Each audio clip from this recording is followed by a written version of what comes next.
Testing 1 2. Hopefully I can get some people here so we can tell if anyone's going to hear me properly. And then I'm gonna get some music going in a little bit.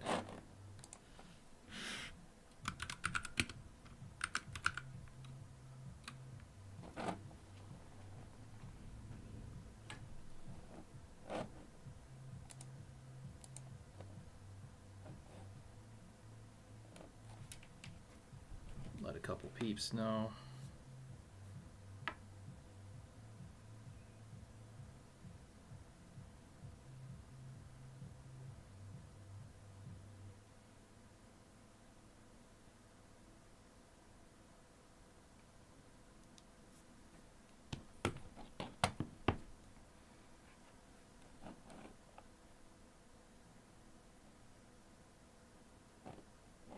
Sweet. Okay. Thanks, RPG Maker Master. You can hear me. Fantastic.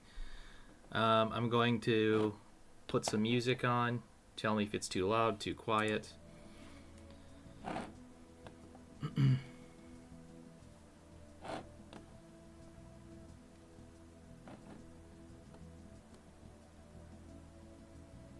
Cool.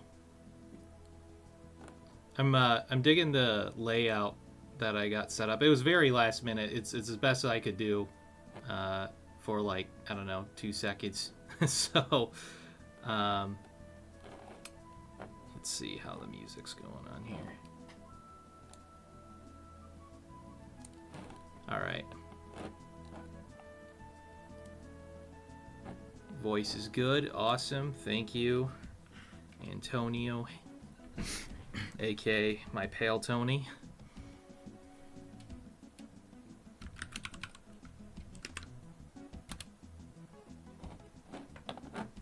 I'm gonna harass a couple other people here.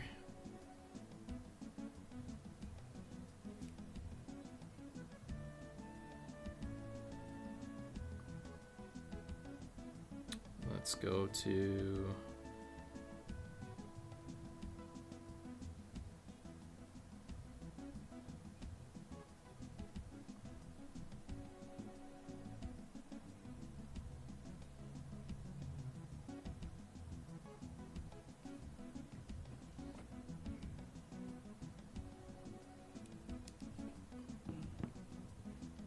I could turn up the music a little bit. Okay.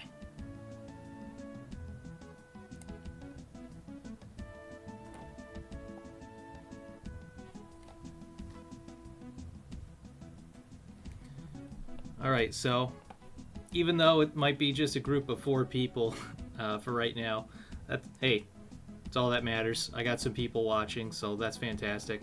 So this is obviously off the cuff here with presentation, but more or less what I'm doing here is I'm presenting my trip in Japan.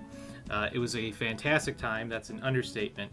I went to a lot of different places, experienced a lot of new things, and it's a place where like a lot of my interests are compounded in one spot, whether that's some anime, some manga, some video games. I really like Japanese inspired video games, whether that's JRPGs or character action games, all that kind of stuff. Shmups, of course, for the people that know. But yeah, so I guess we'll just get started here to begin with. So here we go. So normally it's not like there's always some douchebag that has like, you know, the money. Oh, let's change that back. There's always some like douche that like shows like stacks of cash like this, but the only reason I'm doing it is just because, you know, it's a different currency and it looks cool. So here we go. Just this is in the airport in Michigan. That's my wife, myself, and my buddy Dane. Just making silly faces. Tickets. I just really liked my fit here. Yeah, that's all I got to say about that. Oh yeah, that's another thing too. So obviously people who've been on planes or went on international planes know this, but like I knew that they were bigger, and this picture doesn't really characterize how fucking huge this thing was, but like compared to like a normal plane, that, you know, like if you're going from like Arizona to Tennessee, it is smaller than this. International planes are fucking huge. Just ginormous. So this is my first time out of country. It's just my wife and Dane on the plane, and here's a video here. What's really nice is all I have to do is hit the keys and press space to show the video. It's not super long, but we had door seats, so yeah, lots of leg room. Each seat came with its little screen. You could even play video games on there, which was kind of crazy, even cooperatively. Like if someone was playing Tetris, I forgot what it was called. Like you could play Tetris with someone else as well. A lot of the movies on here are dog water, so not to be surprised. Lots of Marvel stuff. If people like Marvel, great. Snoresville for me. But it would also show you like how far your trip was and all that kind of stuff. I think this was us going.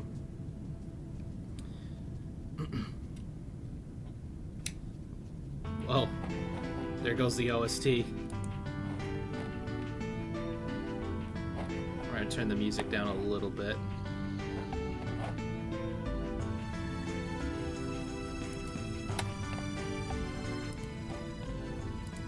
Alright, there we go.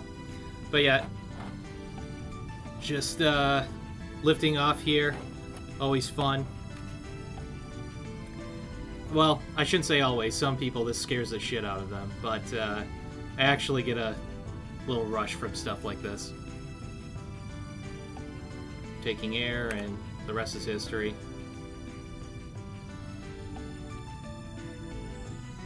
There we go. Camera just needed to focus there. But yeah, air travel is, you know, I get why it's scary to a lot of people, but I don't know. I just try not thinking about it, because when I do, yeah, I guess the realities come in that like, hey, I'm like in the air. But I'm gonna go to some chat a little bit here. Oh, hey, it's Jake. Hey, Jake, thanks for swinging by. And Tony says that the yen looks dope. Yes. And no, I'm not going to flex those fat stacks. Just only in the sense that the currency is there and it's different. But yeah, so this is the lunch that they provide. So I knew that they provide food and everything, but I guess I didn't know how much detail. Like they gave you food for breakfast, lunch, dinner. It makes sense because I think this trip, gosh, you know, I think technically it was 14. It was supposed to be 13 hours, but we had a pit stop in Chicago, and then we went from Chicago to Tokyo. So yeah, I mean, you need to be fed. So I'm trying to remember what was actually in this tin foil, but I think it was like rice, beef, and some vegetables. But here we've got some salmon, some fruit. This was like some seaweed salad. Just this is a standard salad. This bread is actually low-key pretty good. But Japan Airlines, I think that's what it was called.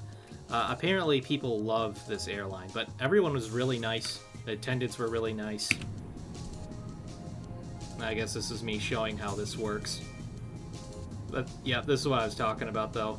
Just have videos and all that kind of stuff. Some more aerial shots.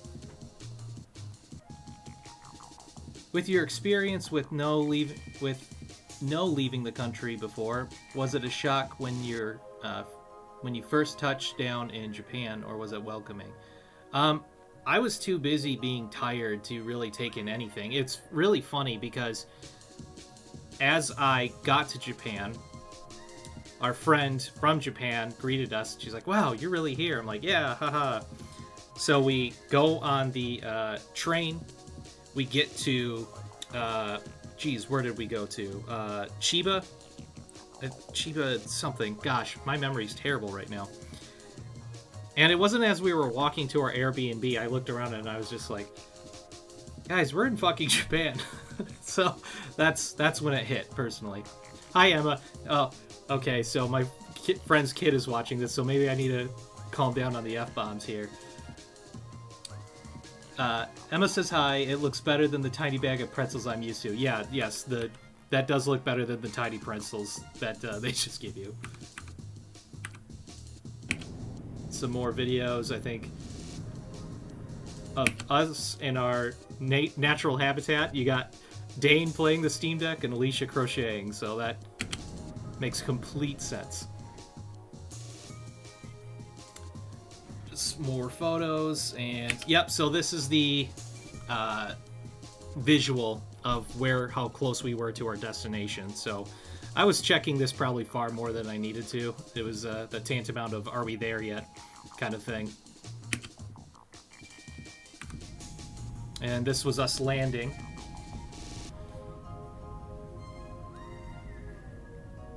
Oh, look at that. Alicia jumped in. This was also my first international experience. It was a little intimidating touching down with the customs lines, but once we got outside the airport, it was incredible. Yeah, pretty much. But I was kind of surprised when we landed. Oh, that's a funny one. I gotta explain that. But it was funny landing because I'm seeing all this, and it looks very rural. And I was really confused. I'm like, are we in Tokyo? But like, apparently Narita is more farming than what Tokyo is known for. So that really threw me off. But this next video, it's only 2 seconds long, and it's paused perfectly because if you see the sign next to Dane's coat here in the gray, you can see a blurry thing where it says no photos. So I was like, oh shit, I had to turn that off. So that was a 2-second video of that. So before this came up here, we just met up with our pal. I'm just gonna say your name because it doesn't really matter. We met up with our pal Ayaka, and this was our first time going on to the train. Very enthusiastic.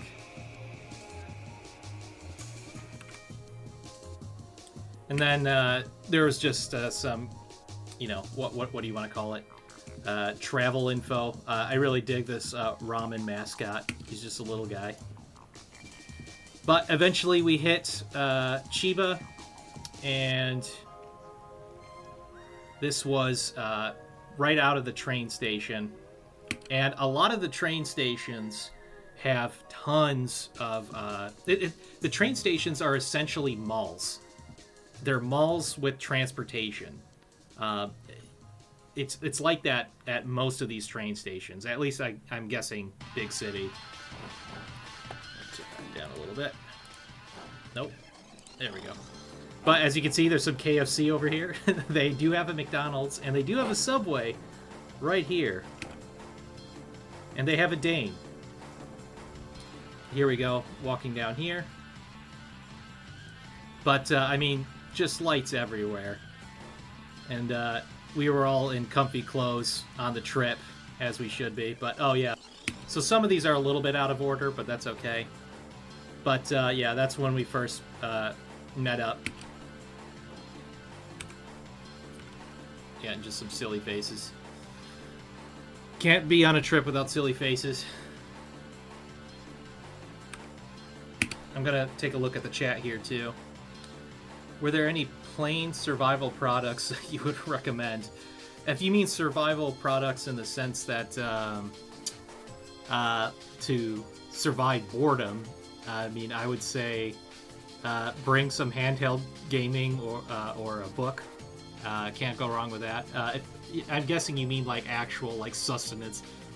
I made myself my own mixed trail mix, just because I think trail mix has a lot of unhealthy stuff. I also bought nitrate-free jerky, so I got some protein other than just mixed nuts and fruits. Also water, of course. I know that with customs you have to like do these weird things with waters, but if you've got a big water bottle. One thing I will say though is that I think I packed a little bit heavier than I should. I did technically have a backpack. However, I feel like I could have done it a little lighter.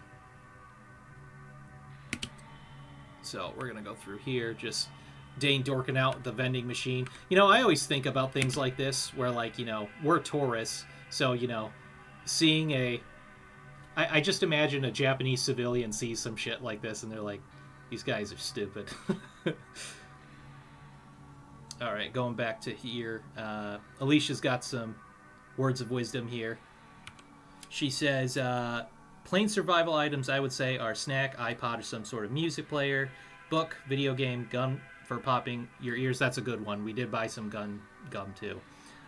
10 to 14 hours is a long time. Helps to have multiple things to do. Hence why she was crocheting. Comfort, yes. Neck pillows are fine. I'll tell you this, though. If you are going to get something like that, buy the $10 Amazon, Target shit. Do not buy them at the airport. Everything's more expensive at the airport. Anyone who's been in the airport totally understands that. But I kind of glazed over this, and I'm going to do my best here, but like, there's so much variety in just the vending machines that they have. You know, I was really confused when I first saw this in the corner, the corn. I thought that was a corn-flavored drink. No, that is soup. Patrick, you dumbass. So, yeah, that is soup. And then you've got your teas, of course. They love their matcha. I think it's called hojicha. That's a good one, too. Apparently, this is more of like an old man flavor. So I guess I'm an old man because I do like some hojicha.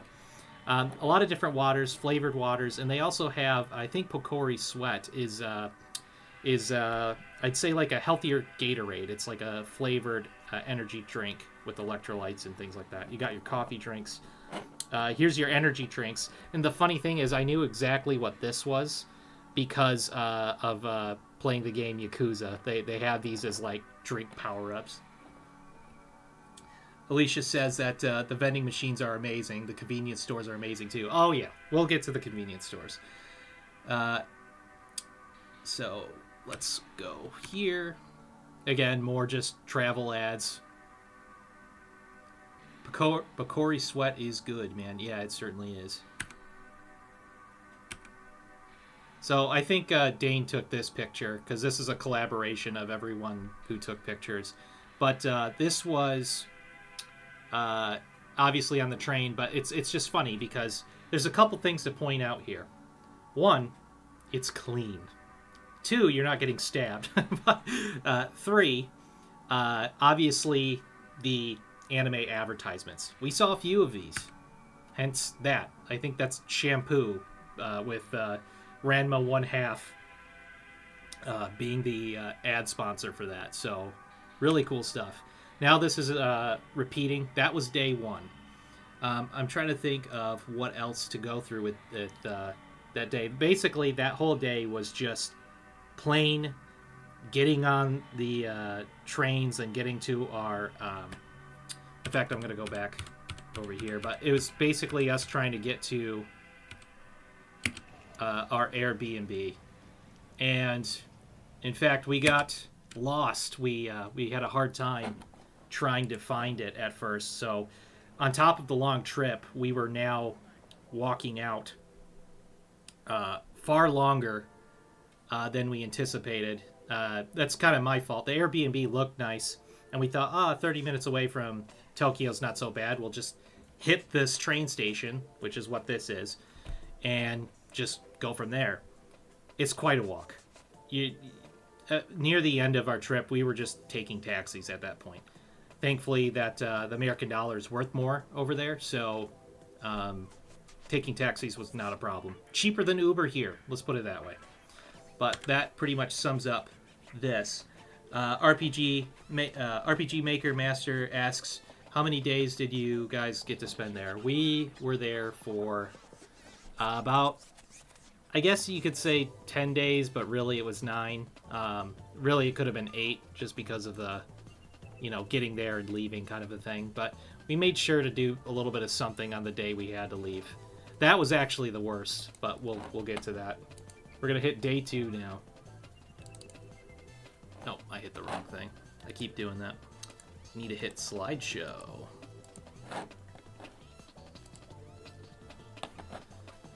So this is us waking up in our Airbnb, or at least this is me waking up. these crows were harassing each other, screaming at each other, and I thought that was really funny.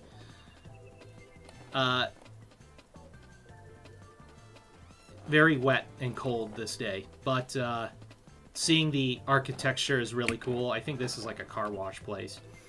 Yeah, just the architecture, all the electrical wires, the vehicles. It's a different world, man. That's what's so cool about stuff like this. It's just an entirely different culture. Obviously, to them, this is every day. To me, to any other American, this might as well be a mystical island. And then that was me zooming in into the neighbor here, who had their little own personal garden in their area there, lack of a better term. I'm gonna just take a look at the chat here. Gonna back that up. Alright, so we were there from October 11th to the 19th, so 9 days. We left on the US on the 10th day, though. The whole trip was 9 days. Also, look out for Coca-Cola with fiber in it at the vending machines. It helps to boost your fiber intake there because a lot of noodles and stuff don't have enough fibers. So, yes, that is a thing that I heard. I think, actually, my wife told me, as she did here, as she did on the trip. Well, Ayaka told her, and then she told me, kind of a thing. But, yeah, that makes sense. Another thing I heard recently, so don't... I think people do this thing where, like, they take a trip somewhere and then they're the expert of the country. I'm not trying to do that, so take this with a grain of salt. But, like if Americans have issues with, like, obesity and heart disease, apparently Japan has issues with stomach cancer, I'm told. Apparently just due to everything having salt. But what do I know? That's just what I've heard. So we're going to go to the next one here. So, yep, so before our day started, there's my big jug of water I was talking about. Honestly, I could have made this smaller. Here's the thing. That jug of water is probably great for the airplane, and that's it. Here's why. There's a convenience store fucking everywhere. You can get everything you need. You can get your drinks. You can get all that stuff at... Just everything's at arm's reach. So, honestly... Unless you have a smaller bottle, I guess that wouldn't hurt. But if you have a big, giant-ass aluminum thing... By the way, this actually isn't mine. So if my buddy Justin is watching this, he left this here. It's been here for years, so I borrowed it. Sorry, buddy. But, again, in our natural habitat before we start the day, Dane on his Steam Deck and Alicia playing. This was known as Tetris Attack. I brought my Steam Deck, too. But it's... oh, my God. What is it called? Panel de Pon. That's something that we enjoyed playing together every so often. But this is now us walking out from our Airbnb, taking a stroll around here. And we met this dog. Hey, Manny. He's just a little guy. So here we go. We've got some... I should have took more pictures of this, but...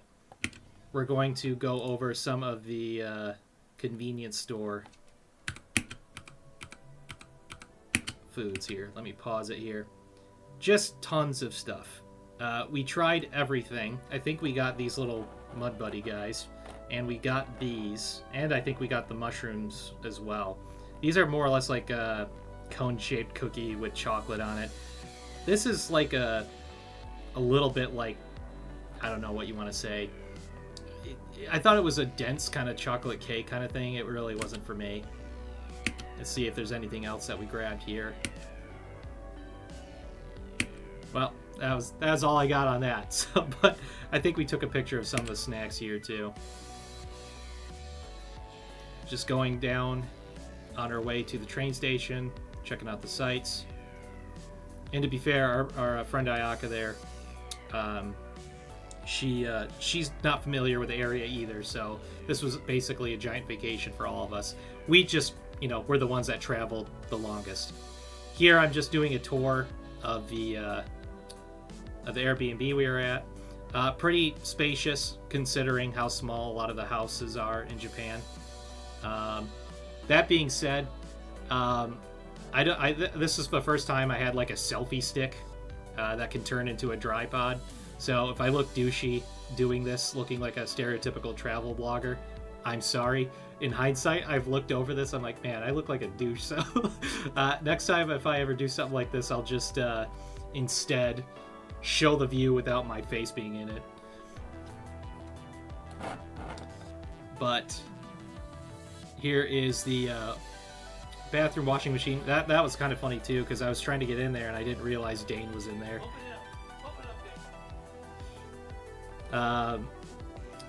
This washing machine is also a dryer. It's all in one. I think you popped it up from, it was either here or here, and you put all the necessary detergents and all that kind of stuff too. So that was a shower slash bath. I wish this had like a little bar around here for me to... I'm gonna look around. Whoops. Oh well. We're just going to move on from there. But Now, this was... I don't think we got out of the city yet, but this area, this arcade, was... this arcade was near the train station. And lots of Pokemon claw machines, lots of... what do they call it? Multitasking is terrible for me, guys, so I'm so sorry. Got Hello Kitty there. Gachapon. That's what it's called.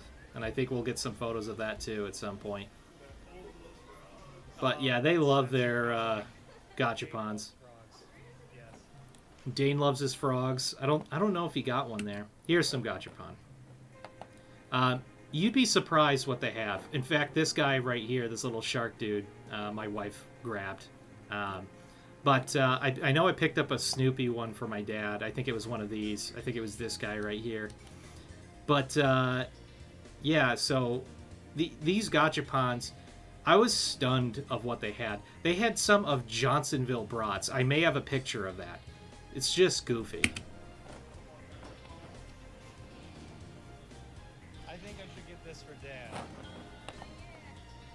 Yeah, RPG Maker says that his kids were going to love the Pokemon stuff. So I'm glad you said that, because when you said you were going to Japan, I didn't know if you were going with just yourselves or with your kids. Props to you for going with your kids. I guarantee you that's going to take a lot of patience, and there might be some antsiness on the trip. That being said, they're going to love it. Guaranteed, your kids are going to love it. So this was me demonstrating how to get the Gachapons working. There's Dane and Ayaka in the back here. Alicia's struggling. There we go. This was the second floor of the same place. Got some, like, I don't know what it is, but obviously some anime ad posters. This whole floor here, I was very confused. This whole floor here is like photo booths of taking pictures of yourself looking like super like kawaii. There's like this whole idol culture there, so I think that's what it's doing. So I think girls and teenagers are going to love this. I guarantee you, my pal in the chat here, his daughter is going to like these things. And here we go. I think this was the third floor with the arcades. Now, these arcades are impressive. Don't get me wrong. Extremely impressive. But I was trying to go to a place called Taito Hey because they had the new and the old stuff. I'm 33. I want to see the old stuff. So that's where like the shmups and the cave shmups and the shoot 'em ups and the vertical scrollers, Street Fighter, Third Strike, all that stuff. It's all there. So Ayaka here was well, I'm gonna let the video play for itself here. So what just happened there is that Ayaka, she does this Gundam card battler game, and they each have like not QR codes, but like NFC, in each card, sort of like on your back of your phone when you do like a Google Pay. I think that's what it is, and you can see right here the layout here. So it's a trading card game that is interactive with this arcade game, and it's like this strategy battler. And if you win, you have a chance to draw even more cards. You have to pay like a little bit extra yen, but you'll get new cards out of this. It's almost like buying a booster pack. Yeah, that's so cool that you get to have your like battle cards games integrated with these machines, and these are everywhere, mind you. So this isn't like just at a couple places. Arcades are not.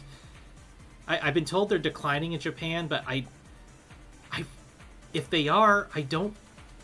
It's not rapid, and I just don't think it fully will die off, especially with these hybrid card games with arcade machines. So I think that's so cool. So my wife says the rhythm games are awesome. Don't worry, we are getting to that. Oh, so also to explain what just happened there with Ayaka as well. Whoa, why did that skip so far? We're gonna go back there. Yeah, so to explain a little bit what happened with Ayaka there, she thought she brought her cards and instead was like, I don't know, some like, it was basically empty and it had some little knickknack in it, so don't worry, she redeems herself later. That's why she's laughing. My pal Antonio says, what was your impression of the arcade culture there in Japan? Occasionally we will see news here in the States of a Japanese arcade shutting down. Are there still a lot there? Yeah, I was saying that earlier. Basically that the arcade culture is booming. There, at least in the cities, because that's where we stayed. Pretty much anywhere we went, like train station or whatnot, there was an arcade very close by. So to answer that. And my other pal says, did you see a lot of the casino type arcades? If you mean the what is it called, pachinko machines. Here's funny, I'm glad Ayaka's here in this frame here. Very flattering image there. Basically, I mentioned about going to one and she was like, no way, we're not going, that's gambling. And I had to remind her, I'm like, really? That's gambling. Okay, well, what are we doing here where you're collecting booster packs that are randomized and then paying money in this arcade to pay a little bit more money to win new cards? It's just like, no, it's different. They're like, okay. But no, we did not go to a pachinko machine. More rhythm games. This is what my wife was talking about here. Tons of different rhythm games. They had drums, guitars, DJ, just beat rhythm based games. DDR, of course. Oh, yeah. So this was a Taito station, if you couldn't tell by that logo over there. So this one, so shout out to my pal Antonio, actually. Basically, we played this already before I came to Japan, albeit not like this setup, but I think it's called Groove Coaster. Yeah, it's right there, Groove Coaster. Basically, it's like two analog sticks that you can press down and also move, like tilt, better lack of term, as the beat is going during like this line. You'll see it out in play. But he and the bigger group hosts a convention known as Kogen Con. And I think one of the volunteers had this set up. So it was kind of cool to be already familiar with something and see it in real life as an arcade over here. So going here, did you guys find any cool vintage games or systems? Don't you worry, we're going to go right through that. My wife says there is a lot of arcades still, and some places dedicated to gachapon. We didn't go past as many pachinko places, but they still exist. Yes, they do. So this, I think, was an easy mode here. But I'm going to go on here. Here my wife tries out Dance Dance Revolution. This was like an extremely easy song. So it's like elderly mode, for lack of a better term. But, yeah, you know, and that's another thing, too. Obesity is basically not a thing in Japan.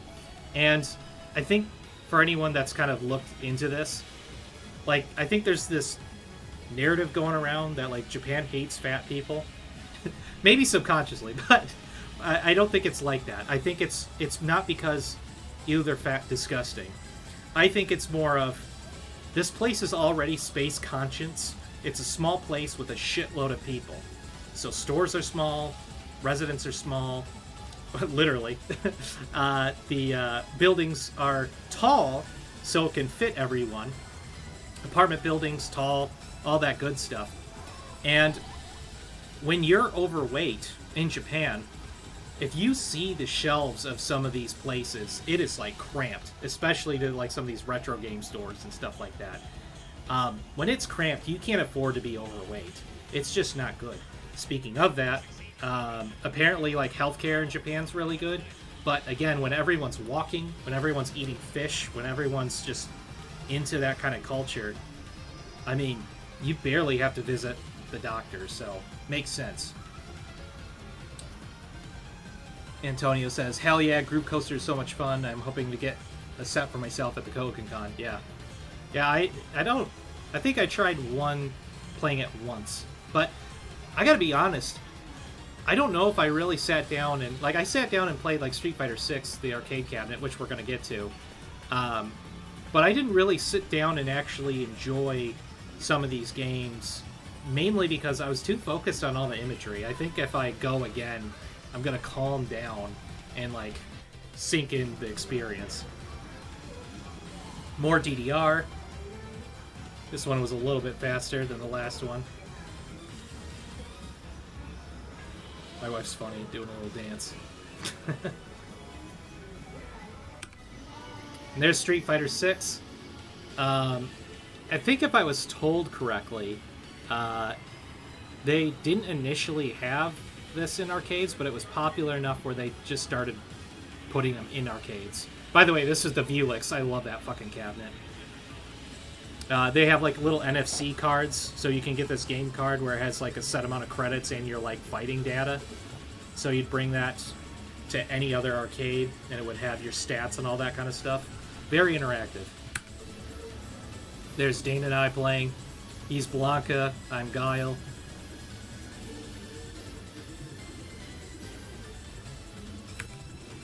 That's a better one.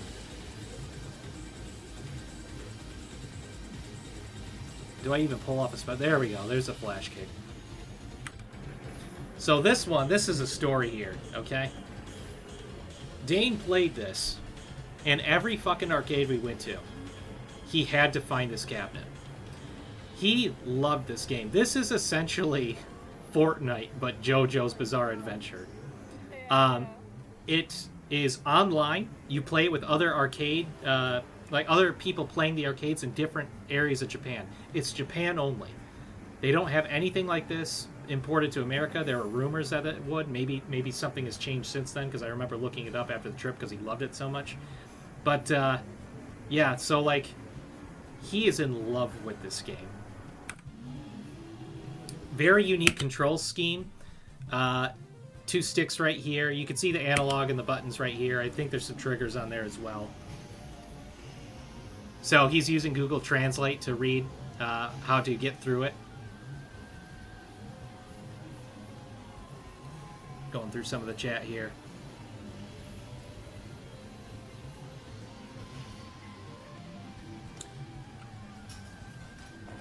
Man, I really wish I had... So here's the thing. I was trying to get a playlist going so it showed my photos in the most order it can of when I took the images, so I could just walk through with you guys of each of these things. But as a consequence, I don't have like a bar to scroll through to fast forward to some of these. But I could just hold in that D-pad. I tried that out. Anyway, you get it. JoJo's. Here's some Street Fighter 6 again, just showing the cabinets. Another rhythm game. Shitload of rhythm games.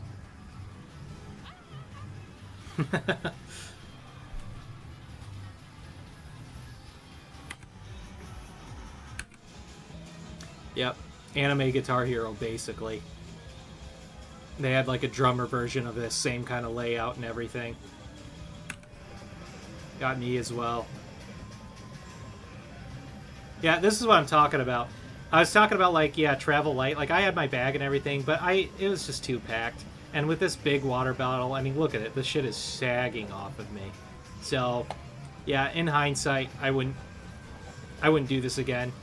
Bring an empty bag. If you want to bring your phone and a selfie stick and a snack and a smaller bottle, then do that. Keep it empty for when you get some cool stuff on the way. Oh, I also wanted to say this too for anyone watching. If you haven't looked at my setup here with... I'm going to pause it right here. My setup on this stream in general, where I've got Ko-Fi on there. Now, I got to lay this out here. When I was consistent on YouTube, because I just came back, so sorry about that. When I was consistent on YouTube, I did enough to meet the requirements for monetization. This stream, I can't get monetized, period. And it's because I just haven't been uploading in so long. It's essentially, you got to treat YouTube like a job if you actually want to make money. You start not showing up, guess you're not making any money. So I say all that to say, if any of you are fans, if you want to see more content, and there will be more content to come, feel free to give me a tip on Ko-Fi. And if you want, subscribe to me on Patreon. There's access to our Discord channel. There's access to behind the scenes of my videos.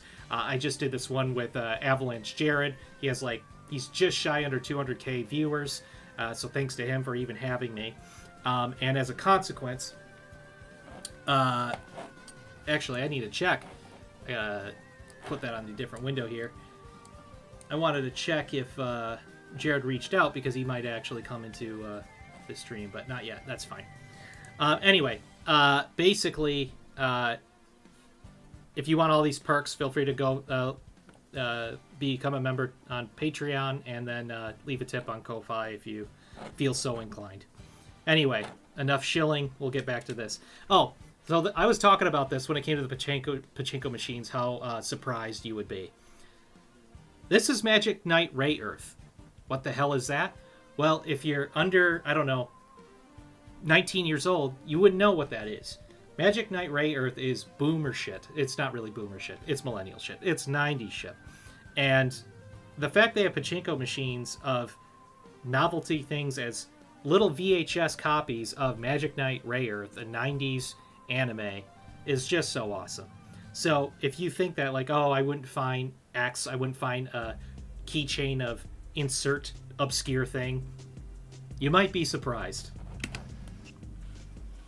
This store in general was just completely dedicated to pachinko machines. And I guess I didn't know how to film here. I think I did this one by accident. Or not, or maybe I'm drunk. Oh my goodness. They're little arcade. Yeah, I don't know what I was thinking. Maybe I had it horizontal, but it was just doing it vertical. There we go. There's a better one.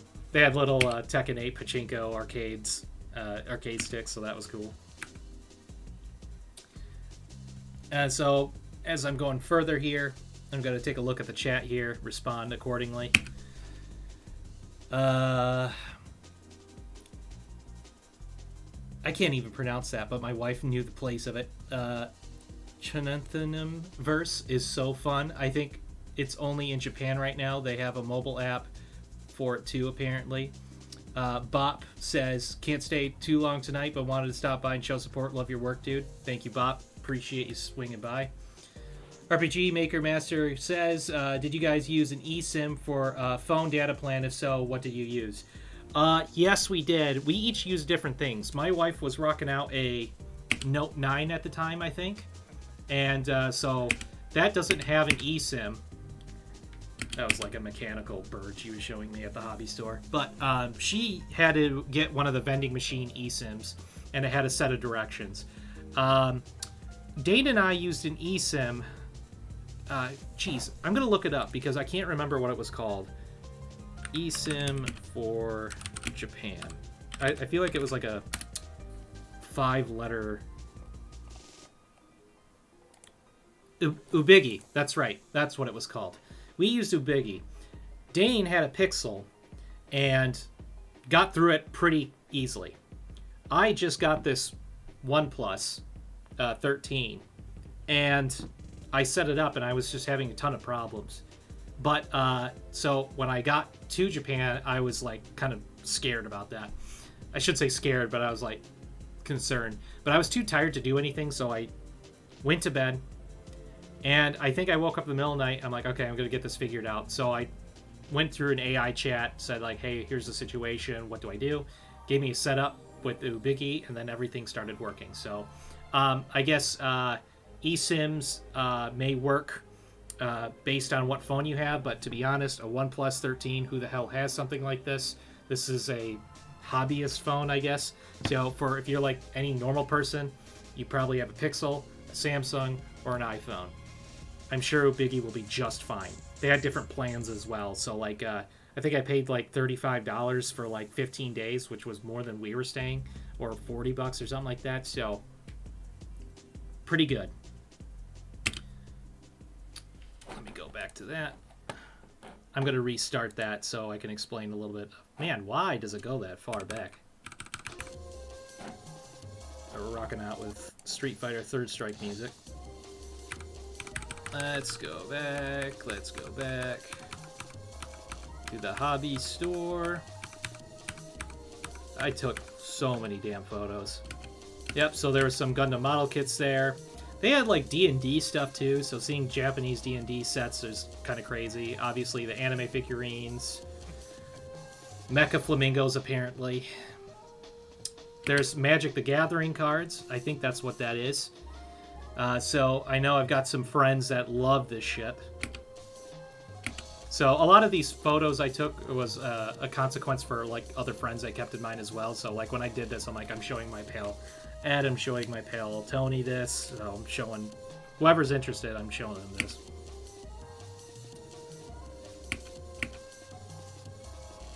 I'll move that icon so it's not in the way. Oh yeah, look how proud he is. I was doing that, I just turned around and here's this fucking goober just cheesing for his Pokemon card box pack. What a dingus. What a dork. Just kidding, I love you guy. I'm gonna look at the chat here.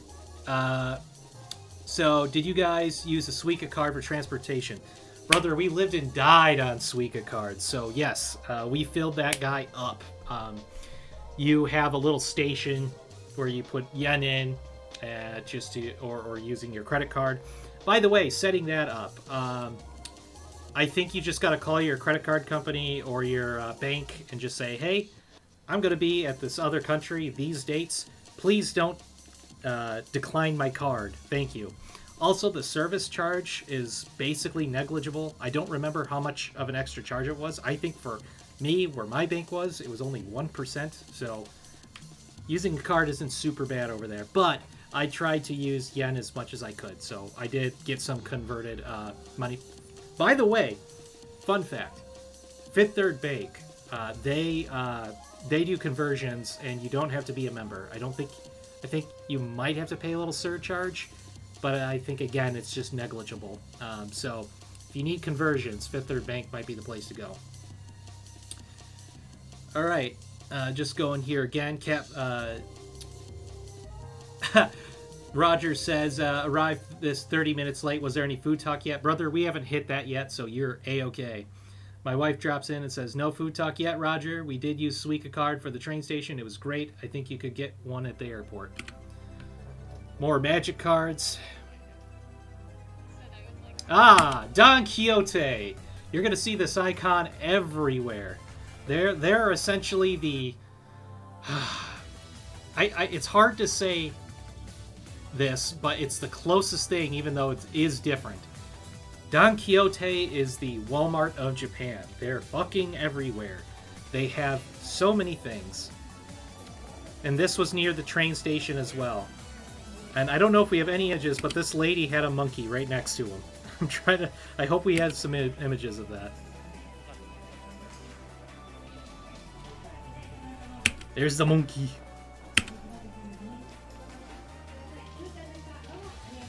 Had to go around, didn't want to be a creep. Thanks for the tip about Fifth Third. Awesome. I'm excited to see all the cards. Reed wants to buy some Pokemon cards. I'm sure he will enjoy that. All right, so we kind of jump skipped here. Akihabara. This is the Bandai Namco arcade, and just shop in general. Oh man, lots of jump cuts here. I'm pretty sure we have some pictures too. You know what? I know what happened. So I have to organize this properly. We want this date taken, ascending. We did all this in one day, mind you. I don't know what was what we were doing. So I think what I'll do is I'll just jump skip on some of this stuff too. It's going to be a little bit out of order. So I'm going to go back to here and then go accordingly. Let's see if I can't organize this a little bit better. Let's go to date created and then ascending. Is that any better? I don't think so. I'll just go back to the way it was.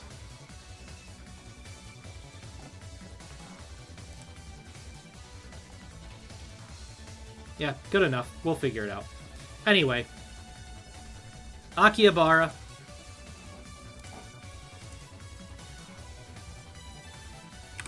Get out of here.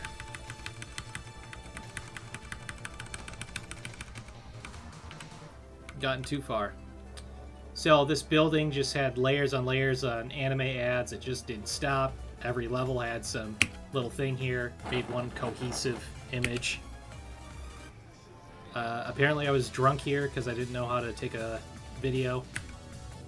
There is a better one. So, nightlife in Akihabara. So this was Super Potato. I have some opinions on Super Potato. Every Japan travel blog guy will tell you to go to Super Potato. And I'm here to tell you, sure. Not hell yeah. I'm telling you, sure. Go there if you're getting some maybe lower cost things because everything... Look, these guys found out that tourists love this place. So their prices, I don't think they were that amazing. By the way, this was for Walk and Rotor. I have this on the Sega Saturn. Some Saturn games here. Some Saturn, used Saturns shrink wrap. Shitload of Saturn games. It just goes on and on. And here's the thing. All of these are used. I'd imagine so, at least. Do you see how they're shrink wrapped? Do you see how they're taken well care of? Isn't it nice when you don't just buy a game and throw the box art right in the fucking trash? You just take care of your stuff. Isn't that nice? Everything's so clean and tidy. There's a story. That right there, this is the Cave Collector's Edition on Xbox 360. That 129,800 yen. That is $800, fellas. That is $800 fucking dollars. And I try explaining this to Dane here. I'm gonna take a look at the chat here. All right. Antonio says, if and when we go to Japan next, we are going to... If and when we go to Japan next, we are going to the Japanese fish market and we're going to the Hajime no Ippo gym. You know what? I'm not familiar with that. And if you're going to Japan, maybe we could tag along. I'd love to do that with you. My wife says, got the second suitcase of Don Quixote for the plane ride home. Reasonable prices depending on what you're getting. There are some touristy things that are more expensive than others. So other stuff are reasonable. So going to RPG Maker, what I was saying, overpriced. Yeah, I think the games at Super Potato specifically, they know, they caught on. All the tourists love that place. Just be careful buying. I'm not saying everything is super expensive, but it's just, I know you can get a deal better at some other place, like Book Off or Hobby Off. But again, those places can be expensive too, depending where you're going to them. If you go to a Hobby Off or a Book Off in some other place in Japan that's not a huge city, you'll find the same thing for cheaper, obviously. There's pockets in the city where you'll find reasonable prices for this stuff. You just got to keep looking. But I will tell you, if the super rare, amazing thing that you were looking for ends up being in any of these stores, unless it's ridiculously overpriced, I say you might as well get it, because the chances of you coming across that super rare thing you were trying to find, like, coming up again, slim to none. For instance, I only found Sin and Punishment once at a different place, and I bought it, and then the rest of the trip I never saw it again, so I struck gold there. Going back to the chat here, Little Blue says, I'm not saying the whole thing, sorry, buddy. Little Blue says, did you learn any Japanese while you're there? Was it hard reading street signs and talking to the folks there? Brother, I cheated. I feel like a complete tourist and a hack. My pal, who is natively Japanese, she can't get enough praise. She was our glorified tour guide. She lived with us for 9 days. She did so much for us. I could tell when she was really tired, so I started to feel really bad. But yeah, we harassed her, respectfully, of course, and she did a lot of the heavy lifting. Now, over time, my friends did, and my wife did better than I did. They started to actually attempt to, like, learn the Japanese system, like the train station system and all that stuff. So they did a good job with that. We did the most touristy American thing you could possibly do, and try out what is it called? Duolingo. I'm going to tell you right now, Duolingo sucks balls. Do not use Duolingo. Use something else, please, for the love of God. Rip to the designer of the Saturn, by the way. Yep, rest in peace. Little Pixie Chick says, were there any games you passed on and then later wish you picked up? No. I got lucky in that sense. There was a shirt that we passed by and we're like, man, we should really go and get that. And then we went back and got it, so. Because you'll see the pictures of that later. Here we go. Now we're eating. These are Neo Geo AES games, and the price tag, it's a little blurry. 32,000 yen, 74,000 yen. This is this was Super Potato, by the way. Neo Geo games are already pretty expensive, to be fair. But these prices, yeesh. Let me tell you. But again, Neo Geo is like enthusiast level stuff to begin with. This is not a long video here, but this is some Blast City arcade cabinets on their 3rd floor or the higher floor at Super Potato. It's a mini arcade. It wasn't anything too big. So basically what I showed is like what it was. Just some Akihabara. I think that lady was waving at me. Yeah, this place was cool as hell, and Ayaka actually brought this up. It's called Beep. This place, again, Akihabara. This place was enthusiast level kind of stuff. I mean, these guys were real dorks. I'm talking like PC 98 computer stuff. I'm talking like paints for your Gundam kits. I'm talking like arcade PCB boards. I mean, you'll see it. There's Ayaka going down there. This is going down. This is like in a basement-esque shop. So very cramped. There's the CRT. In fact, I think that's PVM. So, yep. Again, if you got a big old bulky backpack, you are struggling. In fact, oh man, I wish I could restart that, because I think there's some Pokemon there. I could have shown that to a pal that would have appreciated that. Here's the arcade PCB boards. Everywhere. Just everywhere. They had I think it's called the Exa. Yeah, there it is. It's right in the corner here.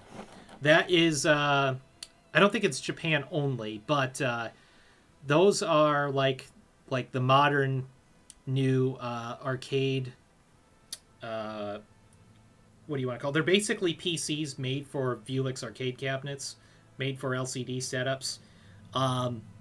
where you purchase said game, install it for your clientele, and I think in a menu you can select a variety of different modern day arcade games. And there, of course, Mushihime Sama Futori. Say that 5 times without making a mistake here. That's one of my favorite shmups. So I'm going to skip this one, as epic as this song is. It's a little too intense for me. That was 2 seconds long. There we go. Some Tekken Tag. This is a orange... This was a vending machine that makes orange juice with real oranges. And I gotta be honest, it's probably the best orange juice I've ever had in my life. So much so that I think I just want to go buy a juicer and start doing this. And then I have another video here, me taking it out. It's got a little saran wrap top there, and you stab a yeah, and just wash detergent. But you drop, you stab a straw through there, and you start drinking. It has a shitload of ice, so half of it's actually orange juice. It's sort of like going out to eat, right? Just taking a look at the chat here. Yeah, RPG Maker Master says, hell yeah, I'm definitely going to beep. Yeah, definitely neat stuff there. Little Blue says, there's an EXA in Greensboro, North Carolina, and Toronto. They're neat machines. I'm fortunate to have close access to them. Hell yeah, dude. Where I live, you don't see any of this kind of shit. I've noticed this too, because there was a time frame. You could probably see in the corner here. Yes, over on my side. It's hard to see through the YouTube video in this. I have a Blast City that I customized to look like a Sega Astro City. But even prior to that, I was thinking of actually getting real hardware. I passed on it ultimately, one, because it's too heavy, and two, CRTs and messing with that is extremely scary. So replacing an LCD is much lighter, easier, and anyway. Point is, when I was interested in buying an actual arcade cabinet, whether it was a Sega Astro City or Blast City or a Taito Bulix arcade cabinet, the shipping was just ridiculous for where I'm at. I'm more in the eastern area. You start gravitating to the western side of the country, shipping rates get extremely affordable. And the reason I would have to guess is because all of them are in California and slowly spread, and the more you go east, the little and more little those Japanese candy cabs are a thing. And why would that be? Because the closest thing to Japan is California. So west side of the country has all those arcade cabinets. You start going east, nope. There's a place in near Chicago called the Galloping Ghost Arcade. Very cool place. Tons of machines. Have a lot of rare Japanese PCBs. Here's the thing, though. It's all in shitty wooden black cabinets. They're not flashy. They're not like it's. I'm not dogging on Galloping Ghost. They have like over 1,000 damn machines, but it's not as appealing as the Japanese cabinets. By the way, this detergent is S tier. That's Yaki Soba Pan. I think I said it right. Hopefully someone Japanese will correct me. It's essentially like sweet noodles in a sweet bun. The guy who, my friend who had it said it's okay. Going at the chat here for a second. Shannon's going to love some fresh squeezed juices from those vending machines. That's my buddy's, he's talking about his wife there. Awesome. Good to hear that. My wife drops in and says, I see you have the picture of laundry detergent up. The laundry detergent is at the Airbnb and actually smelled really good. So, again, this is why I said this was out of order. This was on our way to the train station. This is obviously a Dragon Quest reference, but they called it Barber Gents, and you get your haircut here. That is amazing. So good for the artist who did that. So, and by the way, Ayaka loves Dragon Quest. That's the funny thing about Ayaka. She's into Gundam. She likes Dragon Quest. And I told her, I'm like, you're really into a lot of dude hobbies. And she's like, I know, I get it from my dad. So, some more of us. I love this picture for many reasons. My wife looks cute. Ayaka looks like she's having a good time. And then we have Dane here, looking like a fucking creep. He did that on purpose, but what a dork. What a dingus. What a doofus. I've got this, actually. I got this one right here. In fact, I could show you in real time. Actually, I don't have to because there's a picture of it later. More arcade pictures. Again, this was before Akihabara. That was an Initial D arcade game. A newer one. They have many Initial D arcade games. So, I'm going to tell you about this picture. It's not that long of a story. Me and my friends, or at least the people I live with, fucking hate Has-Been Hotel. So as a joke, I took a picture of it, sent it to my friend in America while I was like in Japan. Like, look, I found your favorite figurines. So, hate this show. The show is for cringe theater geeks. here's the Johnsonville pachinko machine keychain. So if you really like Johnsonville smoked sausages, boy, do I have a keychain for you. And apparently Bandai Namco helped publish it, so wonderful. There's a nice overview. I was standing on some stairs to take that shot. RPG Maker Master says, oh my god, I love the Statue of Liberty gotcha. Don't worry, man, you're going to see how cool the one I got. Little Blues says, check out the Lost Ark video game / Arcadia Manor in Greensboro sometime. 2 floors of the best Japanese arcade. They have some exotic shit there too, like Paprium. Paprium, that's some deep cut shit. Very cool. I'll have to take a look at that sometime. There's another Taito arcade. Well, I think this was the same one that we went to. You can see where it's at too. This was at the hobby store. They had these little Akira collectibles. I almost bought one, but then I thought, like, I don't know where I'd put it at home. This, I don't know what this is, but Ayaka picked it up for her friend. But it's a little package. It's like a little lottery some of these stores do. And you open it up and you can win something that's based on this, like, IP or this IP. So if you like this anime or manga or something like that, you might win, like, a collectible of that. They had one of Metal Gear Solid. You could win, like, I think it was like one of the cardboard boxes, like a statue of the cardboard box that Snake hides in and stuff like that. But I thought the art was sick as hell, so that's why I took a picture of this. We got some English here. This was at Don Quixote, I think. Or no, it was either Don Quixote or like a dollar store equivalent. Not equivalent, but like some kind of dollar store. But they spelled kitchen wrong, obviously. Some English in plain sight. Roger says, I need everyone to know how I love low-grade American sausages. Yes, exactly. You got to get that Johnsonville sausage keychain at your local pachinko machine. No, not pachinko. Gachapon, excuse me. Yeah, just some kiosk stuff. Like any other kiosk, but Japanese. This was at Book Off. Loads of manga, as you would imagine. Loads of manga. Loads of manga. More manga. In fact, there's so much manga that in these containers... these are shelves where they open it up and restock for more manga once this manga runs out. There's some Chainsaw Man right there. Alright, Roger, I'm glad you're here. Now we're getting to the food stuff, at least for right now. This is a authentic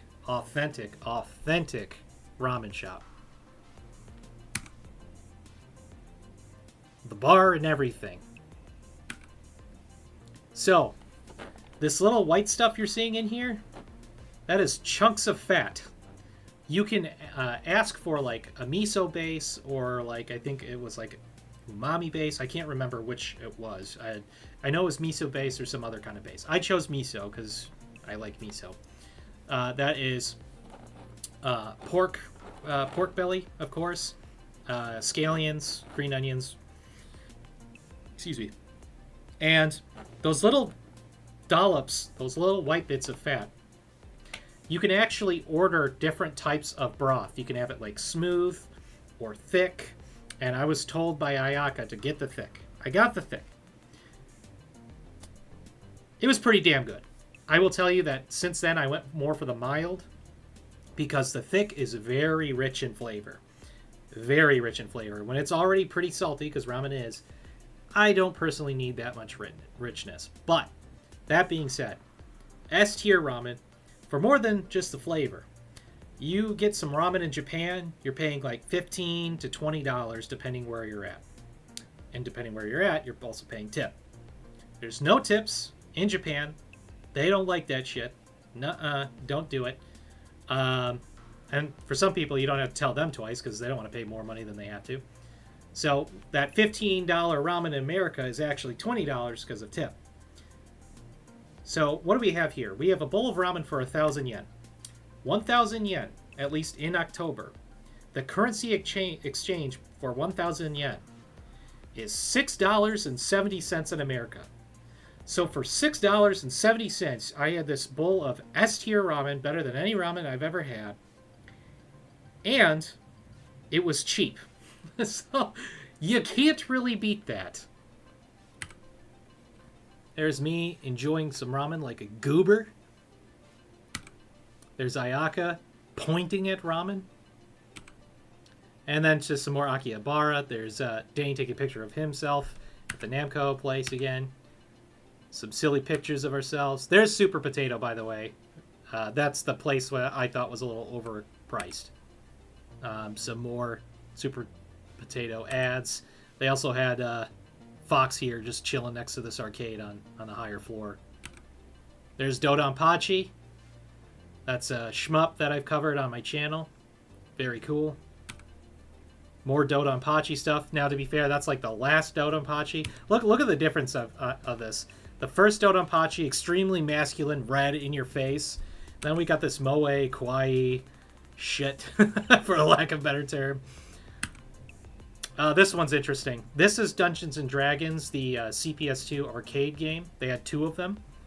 And they're very good games, like genuinely good arcade games. And they had a password system, so because that was a little bit longer than a normal arcade game, you could come back, enter the password, and leave where you last left off on. But this is a pack, because they actually ported that to Sega Saturn, and then they ported the CPS2 arcade version. I think they ported it on the 360, I could be wrong, but I know for a fact that they ported it on the PS3, Steam, the Wii U even. It's on the Wii U. 4 players. It's a beat 'em up. It's fun. This specifically, the reason I took a picture of it, because I knew this existed, but this is like the collector's edition. Depending on when I looked at it, it could be between $300 and like $800, depending on what condition it's in. But basically, you have yourself an art book. But one of these things it has is the original CPS2 marquees that come with it, like the stands that advertise the arcade cabinets. So that was really cool. It was neat to see that in real life. Some arcade PCBs at Beep again. This was also at Beep. So, I gotta tell you about this place. If we look tired as fuck, that's because we were. We just went through a shitload of photos. This was just our second day, mind you. I was really surprised going through this and separating it per day, because I'm like, we really did all that in one day? Yes, we did. So, this was at a restaurant. There's Ayaka and Dane being goobers. This was at a restaurant that sold skewers and drinks. I'm going to tell you right now, like most of the food that we got in Japan didn't have an issue with. This place sucked.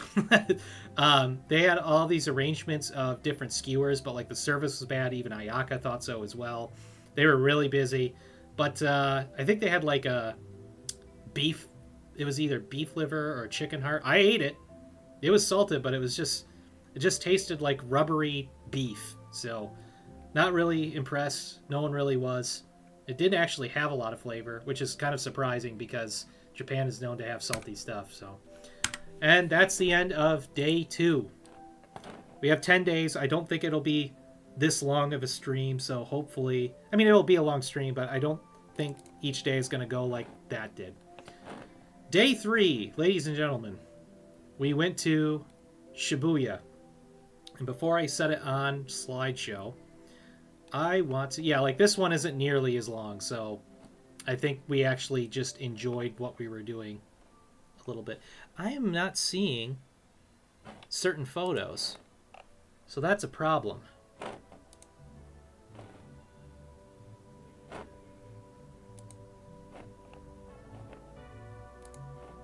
I'm sorry, day 3 and day 4 I think are actually conjoined, so I think I just don't know how to organize. So anyway, going at the chat here for a second. Roger says, I hear mixed opinions on finishing the broth. I eat 2 bowls of pho in one sitting. The idea of eating a mountain of noodles with that style of thick broth sounds fantastic. It is good. It is good. This is some Japanese rando, so I'll try to skip that.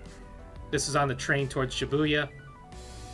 Well, you know what? We don't need to focus on that guy. Now it wasn't a picture; it's actually video. It was just showing about the background. Dana and I just being goobers. And this is landing in the station. This is checking out the city of Shibuya. By the way, this is where like the famous Shibuya crossing's at, where just like tons of people are at. You'll find this in video games everywhere. It's in Persona 5. It's also in, what is it called? The World Ends With You. So Shibuya is a... If you play any Japanese games, you've probably seen this in video games.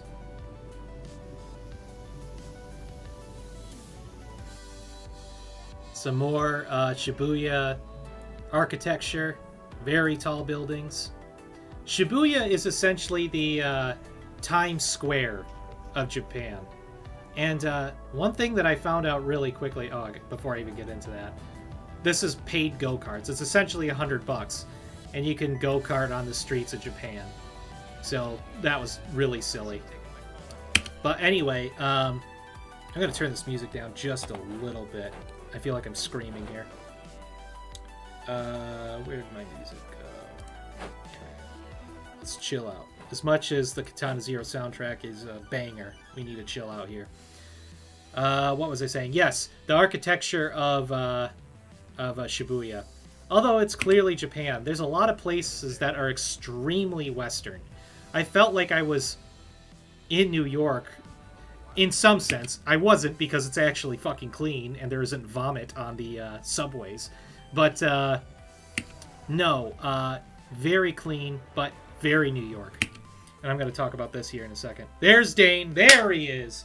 JoJo arcade game smacked. Yep. Don't worry, Dane.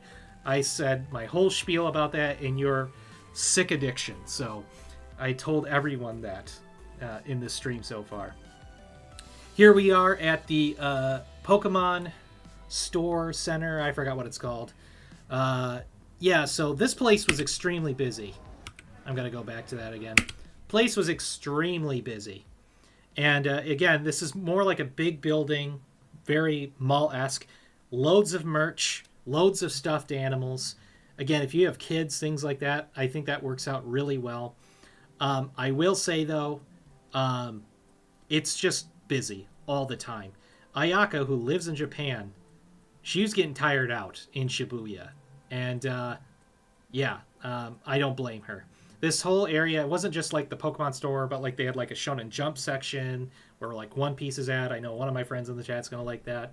They had like a Capcom store. They have all of these IP stores there, so definitely lots of cool stuff there if you're into that kind of thing.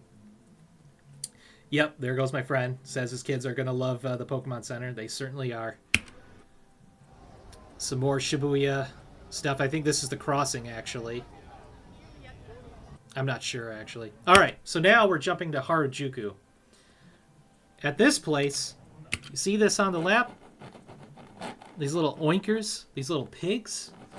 This is a pig petting cafe. Look at these little guys. They're just big chillin'.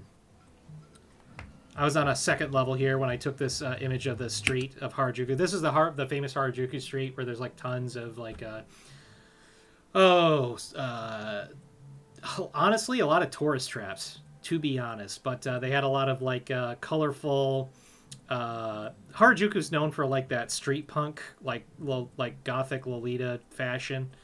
But there was a lot of like gift stores where I was just like gift shops where I was just like, yeah, you'd find something like this in America too. Like obviously it's like gift shop, but like Japan. But like you saw a lot of like Chinese knickknacks, knockoffs, and stuff like that. I'm not trying to downplay it. This was a cool street. Don't get me wrong, but just some of the gift shops, not really worth it. This was an area where you could like draw on like this big board. And something I've noticed about the Japanese people in general, anytime I see them like drawing something, it's at least competent. Even Ayaka was really competent at drawing. This is later in the night in a different part of Harajuku. I think so, at least. There's Alicia making a goober face. This is a Peanuts store in Harajuku. I talked about this with Ayaka, but I was telling her like the lore of Charlie Brown and Snoopy and all that kind of stuff. And apparently, it's not really about actually enjoying Snoopy. They enjoy the iconography. So there could be people in Japan that have a sweater with Snoopy big chillin' on his red doghouse, and you could ask them about an episode, assuming you speak Japanese, and they're not going to know what the fuck you're talking about. So it's all about the branding more than it is than the show. So sad. Sadness. Oh, that was a funny video. I was telling her that our roommate, when he comes, like once in a while, he'll sit on the chair and he goes, "These dogs are barking, woof woof," and she was just saying that with an accent, so it's a million times funnier. So RPG Maker Master says, "Yes, I want to see all the One Piece stuff at the Shonen Jump store. We were watching some videos on Harajuku the other night. Yep, have fun with that." It's weird how the brand of Charlie Brown is dying here in the West, but Japan, it's nostalgic. No, I fucking love Charlie Brown, man. I love Snoopy. I will say that Charles Schultz is a sad boy, the guy that made it. Yeah, we were tired by the end of that night. But, yeah, I love Snoopy. But this isn't about Snoopy and Peanuts. This is about Japan here. That was us on the bus, because we were so whipped. We weren't going to walk anywhere after all the walking we did. I think this was the same night that we went to Mandarake. And I'm going to glaze Mandarake here, probably in a few minutes when we get to it. I think we're at Mandarake. All right, Mandarake. This one was in Shibuya, I believe. This is like they had like 3 layers down in this basement. And basically, this is a hobbyist store dream. Oh, I gotta tell you about this. Yes, that is gay erotica manga. So, I don't know what's inside of that. I don't know if anyone actually wants to look in there, but yes, they have it. They have more than just naughty stuff at Mandarake. You could be saying, CatPat, of course you went there because you're gay. Hey, shut up.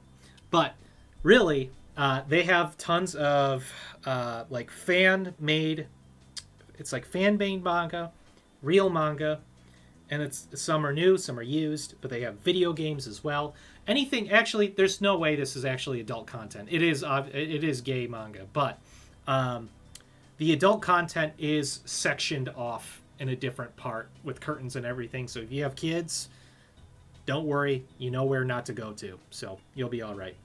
But anyway, Mandarake. We visited this store probably about 4 damn times. Everyone talks about Super Potato. To be fair, Super Potato is going to have more emphasis on video games. They do have video games at some Mandarake locations too. This is where I bought a DS game. It was Pokemon Black, or was it White? It was one of them for one of my coworkers because I told him I was going to Japan and I knew he liked that. Asked him what he wanted. So, and speaking of that game was like $20 for me. You get the American version on eBay. That shit's hitting the 150 mark and then higher. So just blow your brains out on that one. And people wonder why pirating is a thing. That's a story for another day. But this place just had art books, game guides, manga, just anything hobbyist. Like they had stuff about K-pop bands. I mean, anything fandom. It's here. I think it's either Shibuya or Akihabara. I think it's Akihabara. We're going to talk about this place in a second.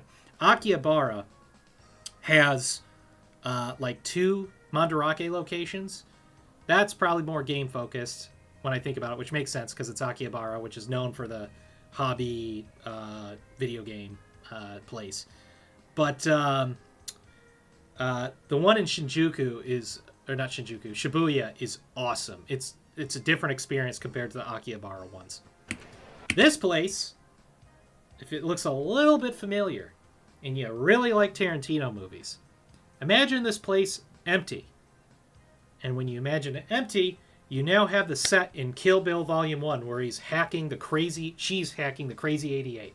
So we went to the place where that was actually hosted. I would have enjoyed it more, but because we 3 days straight were walking and walking, I got extremely sick and I had to take a taxi cab. We had to take a taxi cab home. I felt really bad for the people that were there with me. But, that's what happens when you're jet lagged. Some more Shibuya images. I think Dane took a picture of this little guy. He's just big chillin'. Dane had that at, oh boy, we're going to get to the food photos. More food photos. Can't go wrong with that. Looking at the chat here for a second. My wife says Harajuku can be a little crowded, but Cat Street, which is right around the corner from Harajuku, is really nice. We're going to get to those photos, don't you worry. Antonio says I read it for the articles. He's talking about the manga, the naughty manga. Roger says I love the slang for them is thin books. Thin books. If he's referring to the naughty manga, I did not know that. My wife says you're more likely to find vintage games and books at Mandarake. Absolutely. So anyway, this was at Flippers in Shibuya. They had more Western style food, but because Japan seems to care more about, I can't say that. There seems to be a bit more integrity when it comes to people working in food service in Japan. Let's put it that way. So I think that was Harajuku. No, because that was Cat Street. There's another image of the pig petting place. That's an excellent picture. Dane took this. Again, this was at the restaurant where Kill Bill Volume 1 was filmed. By the way, this place kind of sucked. So not just because I was sick. If you want to hit for bar food and like Japanese equivalent to bar food and drinks, excellent place. Eating there as an actual meal, not great. There's the there was the outfit in Kill Bill. Gonpachi, that's right. That's what it's called. There's some Wagyu. Delicious. It's as good as everyone says it is. I don't know how else to bring it out. It's just good. And then we're going to continue off. Day 4 is actually still day 3, I think. Yep. So, slideshow here.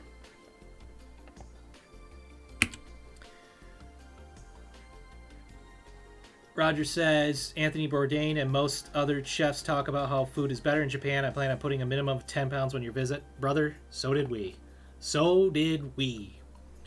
So this I picked up because I've seen this artist on Twitter before. I like his art quite a bit. Does it have the naughty one? Oh, I took the naughty one out. That's good. It doesn't show anything, but it was a little risque. I took it out for YouTube purposes. But I like this guy's artwork. However, I ended up giving it to someone else by the time I got home because I was going through it, and I think it was right in the middle of the manga. Straight up hentai. Censored, but straight up hentai. It's like, as cool as this artwork is, I don't need a hentai at home, so had to get rid of it. I picked this up. This is on the GameCube, Tales of Symphonia. Got this for my pal Justin. Got this for my pal Tony. He's in the chat because he's got the Sega Saturn. This is essentially his columns, but with Sakura Wars themed. And there you go, Jake. This is the Gachapon Statue of Liberty that I picked up. Right next to some Calorie Mates. If you've played Metal Gear Solid, you've seen Calorie Mate. They have chocolate and vanilla. I tried the chocolate. I think that's this guy right here. It tastes like... Oh, how do I explain it? Like a chalky, dry... I guess cookie, for the lack of a better term. Personally, the vanilla was better. Had some chocolate chips in it. But apparently everyone likes the chocolate. I think vanilla's better, though. So, Antonio says he fucking loves that game, by the way. So I'm glad that you loved it. I'm glad I got it for you. And best part of all, I did get it at Beep. Sweet. Was not expensive. That was, again, tantamount to $6. Even retro games is cheaper, although they're starting to get higher in Japan. In fact, they've already got higher. So some more images in Shibuya. I took a picture of this because, one, just the decals and just cool frame for the image. Two, this essentially looks like a minimalist Apple store, so thought it was neat. This is us waiting in line at Flippers. S-tier food. Excellent food. We ate a shitload of food here. And this is just a great photo overall of all of us, so very nice. I always call it Mother Flippers. But, yep, there's the utensils. Delicious food. I think Dane took this picture. Yep, these are Dane's pictures. But this had pancakes, asparagus, avocado, 2 eggs on top. I think that's mushrooms with some herbs and stuff on there. I think that's syrup, bacon, this delicious sausage. I mean, it was fantastic. This is apple souffle pancakes. Delicious. I believe that is like an apple whip with a crumble topping. You have butter. Honestly, dude, I don't think I ate mine with syrup. It's already overkill. But it was delicious. So we basically, I saw this in the menu. We came here for the souffle pancakes because I never had it. But when I saw the menu and I saw this, I'm like, oh my god, I have to get it. But I can't get this and this. So Dane and I split this, and we both got this. I took a picture of that because that's Herman Miller in Japan, so that blew my mind. And don't ask me why I didn't take a picture of this.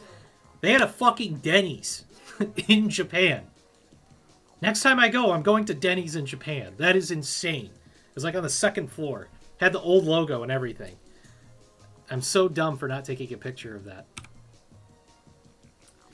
We got Nujibays here. That's an artist that I really like. I'm going to check X here for a second. See if Jared is going to come in. I don't think he will, but that is okay. The guy's done a lot for me doing that interview with me. So anyway, going back to it. All right, going to the chat. So RPG Maker Master says that food looks amazing. It was. It really was. My wife says the fresh fruit ones were really good. I forgot to take a picture of my souffle pancakes. She got a fresh fruit version when me and Dane had the apple version. Roger says the Japanese version of full English, LOL. RPG Maker says, get the Grand Slam at Denny's. Absolutely. You can't not get the Grand Slam at fucking Denny's. Roger, the fuck is up, Denny's? You know, that whole hardcore video. The local hardcore show at the abandoned Denny's. Anyway, back here. Nujibays is a lo-fi... Nujibay, you could thank lo-fi to Nujibays, more or less.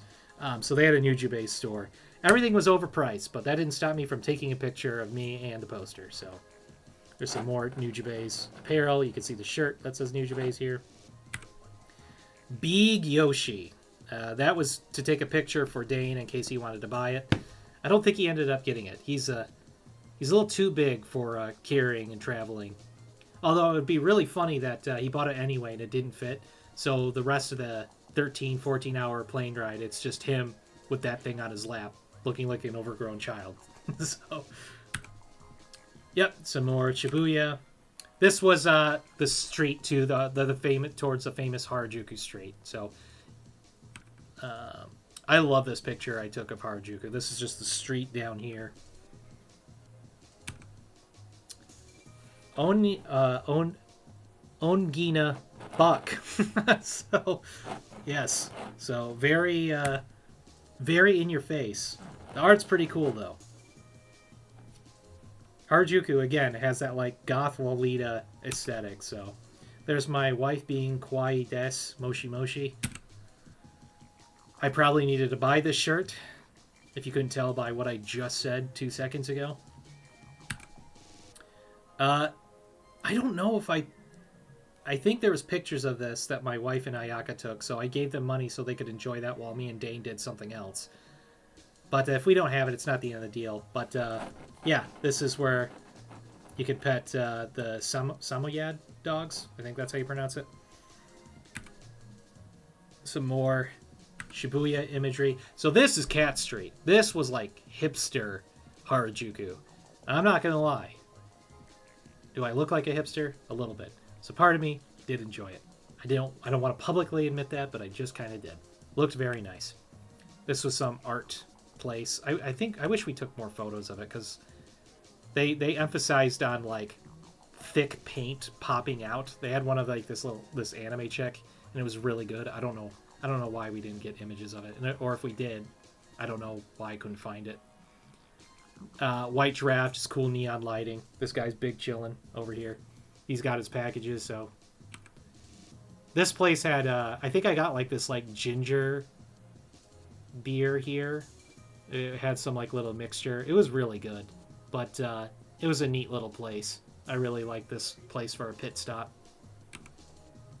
Again, I really like this photo too. Same thing, Harajuku and Cat Street. The electrical wires looks really neat. Took that because of the Chainsaw Man advertisement. I've never seen Chainsaw Man, but every time I see the art, I'm like, God damn, does that look cool. So maybe one day I'll take a look at it. Samoyed. Samoa? I can't say it. My pal here, Sleepless, is trying to tell me how to pronounce it. I'm fucking it up super hard. Oh, Dane says he should have got the big Yoshi. Ginger lemonade, my wife says. She thinks it is at least. Again, extremely cool architecture. The flamingo neon, really neat. Here's this fucking goober peeking on the side. Ralph Lauren. Look at this architecture. Look at this architecture. This beautiful vines all over this, just this building, this brick building. Ooh, so cool. More Harajuku, more Harajuku. And I think we're done for that day. So, this... So as you can tell, I bought the Snoopy shirt at the Harajuku store. The sweater. And I'm chewing gum. But this... I don't know what I'm doing here, because I already basically did a tour. Dane being a creep. Wouldn't leave me alone! Get off me, Dane! There are people watching. So we would go down these stairs. There's a little moped there. To get to where we're going at. And this was a temple. Oh, so to explain what I'm doing here, by the way.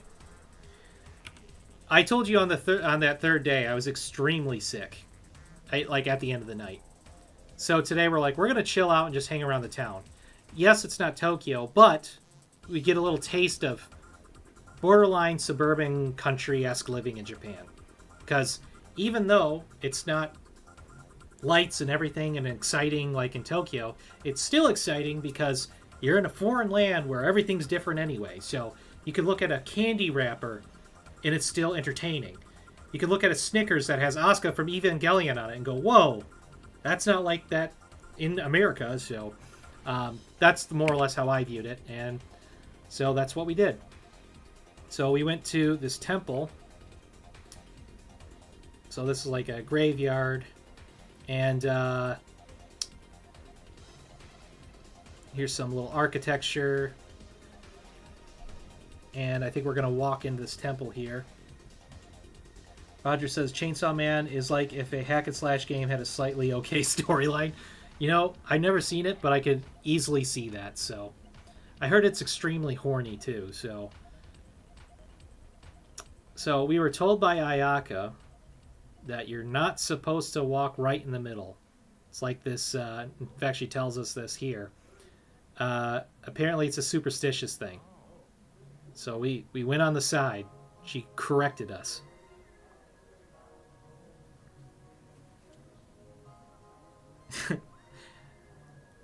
Antonio says, "Getting the Snickers bars, Shinji." Yeah, yeah, getting Snickers bar, brother. But yep, you get to see some Japanese architecture, statues, the floral, not floral, but you know, all the bushes and all that kind of stuff. Place to pray. Got a couple of these too. Whoops. Well, there's more images coming up, but this was. I'm gonna get to that. We're gonna first go through some of the photos here, and I'll go back to it. More stuff at the temple. So each of these had different reasons to pray to. Like the one in the middle was for like pray for good motherhood. Like if you're pregnant, you would pray to the middle section here. I think the one on the far left is for like career or study wise. I can't remember what the far right one was for. So that's my bad. Some interesting trees in the temple. Big tree. So, before I get into this, that temple was close to this grocery store. It had a couple levels. This is all different types of beer, by the way. Look at how cheap this shit is, too. 119 yen. That's nothing. Nothing. Anyway. Japanese McDonald's. Is it better than American McDonald's? Yes. I didn't order anything, but I took a bite out of a couple things. According to Dane and Alicia, Japanese McDonald's is great. Alicia had the Samurai Mac, and she said it was amazing.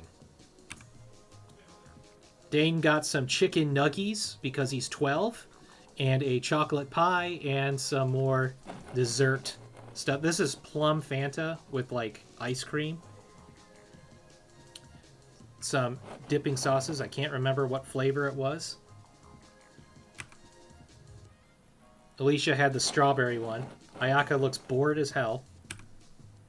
Dane trying sushi because he's not a big sushi guy. He went to, when he told me he's probably not going to eat sushi in Japan, I'm like, excuse me, where are we going? But he's in it for the ramen gang. But I was there for all of it. So get bent, Dane, you're a loser. That's a joke, everyone. I love Dane. I like the art for the egg canister, so I took a picture of it. Oh yeah, they had some at the dollar store. They had like cards of Elden Ring. It's like those wafers, and then it comes with a card.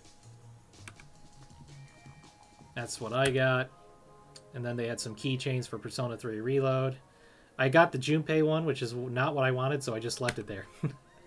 Oh, so when we went to the grocery store, we did that so we could buy food to make a Japanese dish. And Ayaka wanted to make... We made together... is that pork? I think that was pork curry. Pork Japanese curry. So it's like a stew, more or less. With a little bit of sweetness and some rice. We made more than we anticipated. So we had leftovers. Or at least I ate most of the leftovers. To be fair, I didn't eat them all at once, but I'd space it out. But no one else was eating it, so I ate it. But it was really good. So S tier on Japanese curry. Alright, so now we're going back to this, so I can probably explain this now. At that same grocery store, the second level, I didn't want McDonald's. I wanted something Japanese. That's why I went to Japan. So Ayaka was like, yeah, no McDonald's for me. I want this too. Sushi gang. Fuck you if you like McDonald's. No, I'm just kidding. Just total joke. When I got there, I was stunned. I'm like, oh, this is the conveyor belt sushi. The stuff you see in video games and on anime and TV and stuff like that. I'm like, this is awesome. So, like, if you played Pokemon Stadium, there's a mini game based off this. So, Yeah, they just have these conveyor belts just go on and on the entire time. You can see the little worker in the middle here setting it all up too. And I think I have a video of the game you play on this. There we go. So this little kiosk right here is how you order the sushi. Now, you can just grab the sushi on the conveyor belt as they come, or you can order it from the kiosk and it slides out to you. When you get 5 plates or something, right? And by the way, the sushi is really cheap, so it's easy just to have a stack of 10 plates. It's not even a thing. But when you get 5 plates, you can dispense it in here and play a game right here where you can win a gachapon prize. So here I am putting the plates in there.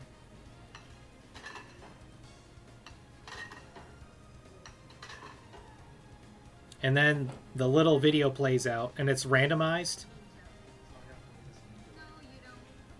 I thought I like actually interact with it, but it's like a video. It's like a chance kind of game. So I missed and lost, so I didn't get anything. And I lost twice. So I never got any prize. But that's okay, because it was still a cool experience.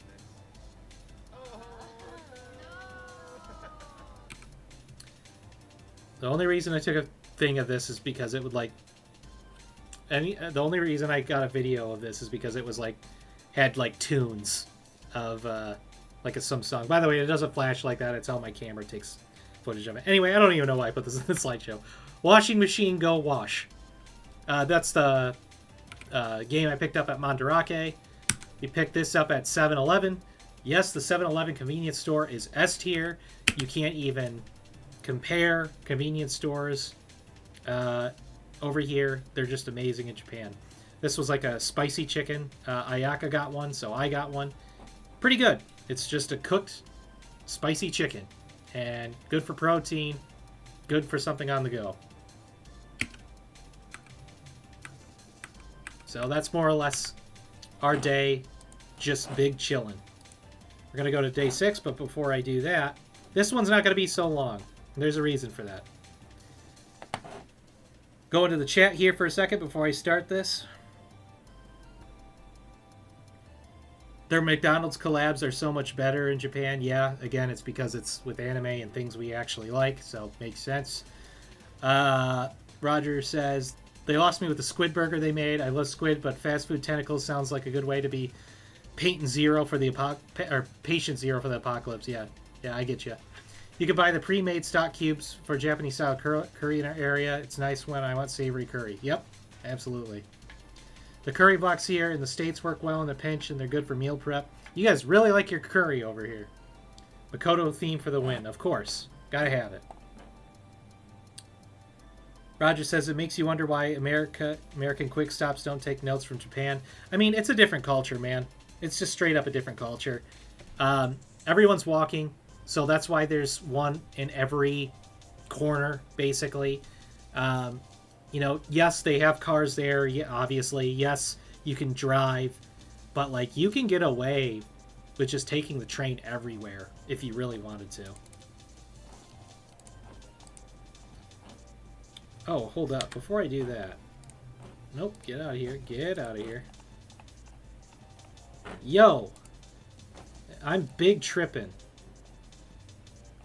My day 6 and day 7 should be one thing. So, that's alright. We can join them like last time. I did not want to do that. We want that. Alright, so this place is where we got Katsudon. I'm going to tell you right now. Katsudon was the best thing we had there, period. I think we all unanimously said yes. I'm going to show you a picture of it, and I'll give you more details about Katsudon. If you go to Japan, you will get Katsudon.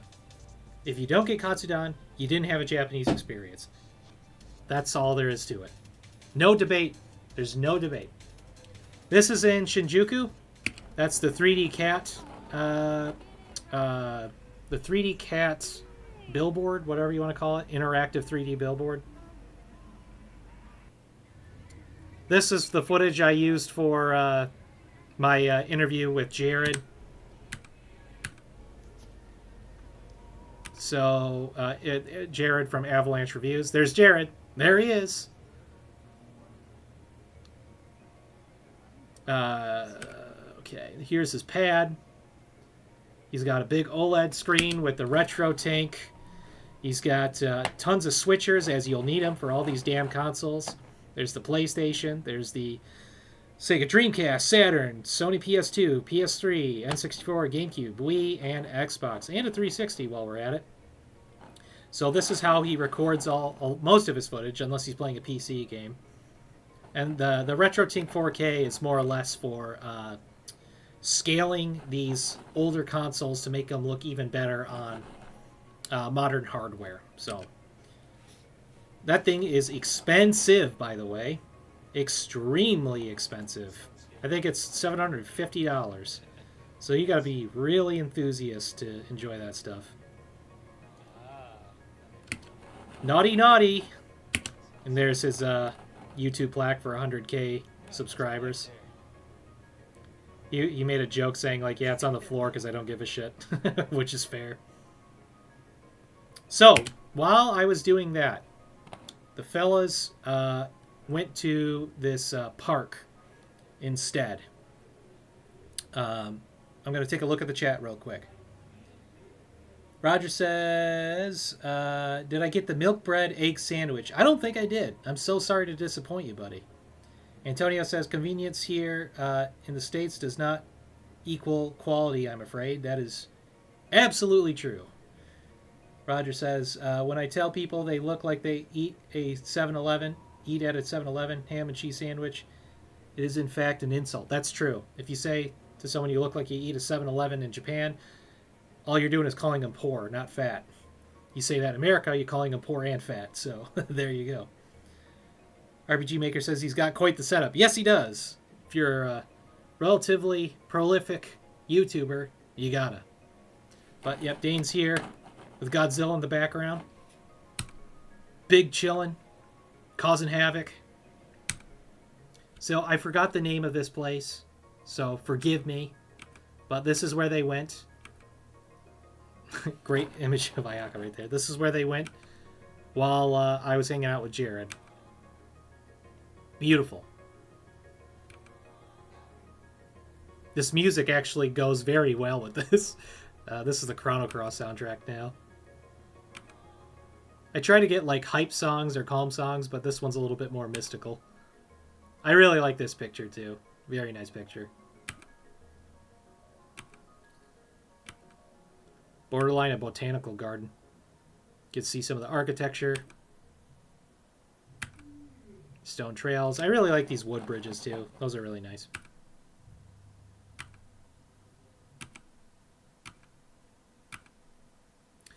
So this spot, I think this is this spot that was inspired by a really famous anime movie called like Garden of Words, I think. It's where like the student like makes shoes, and this teacher, like the school teacher, and like he would come here to make shoes, and then the school teacher would like sit there to like get away from like the stresses of life or something, and then they like build like a relationship or something like that.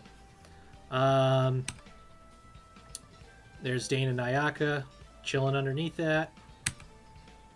Nighttime in this park. Oh, this was like a little Miyazaki store. They only got like 2 pictures of it, but this is a really nice photo of it at night. Have some pictures on the walls here too. The Ghibli stuff. So, now we're going to give some context to that Katsudan here.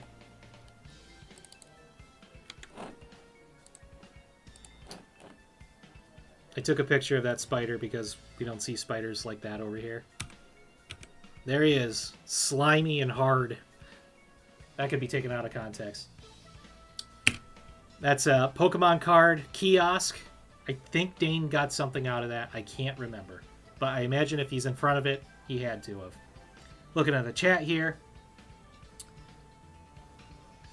Antonio says, definitely wants a similar setup in the future. A switcher would be nice from going from Saturn to Xbox One. Absolutely. I took so much matcha in that park. Yeah, no kidding. My wife says that Garden is where some of the scenes of Garden Words is based on. Garden Words was made by Makoto Shinkai. He also did Your Name. Yes, he did. I just thought that that little place, or this was at a train station, but I just thought this artwork was cool.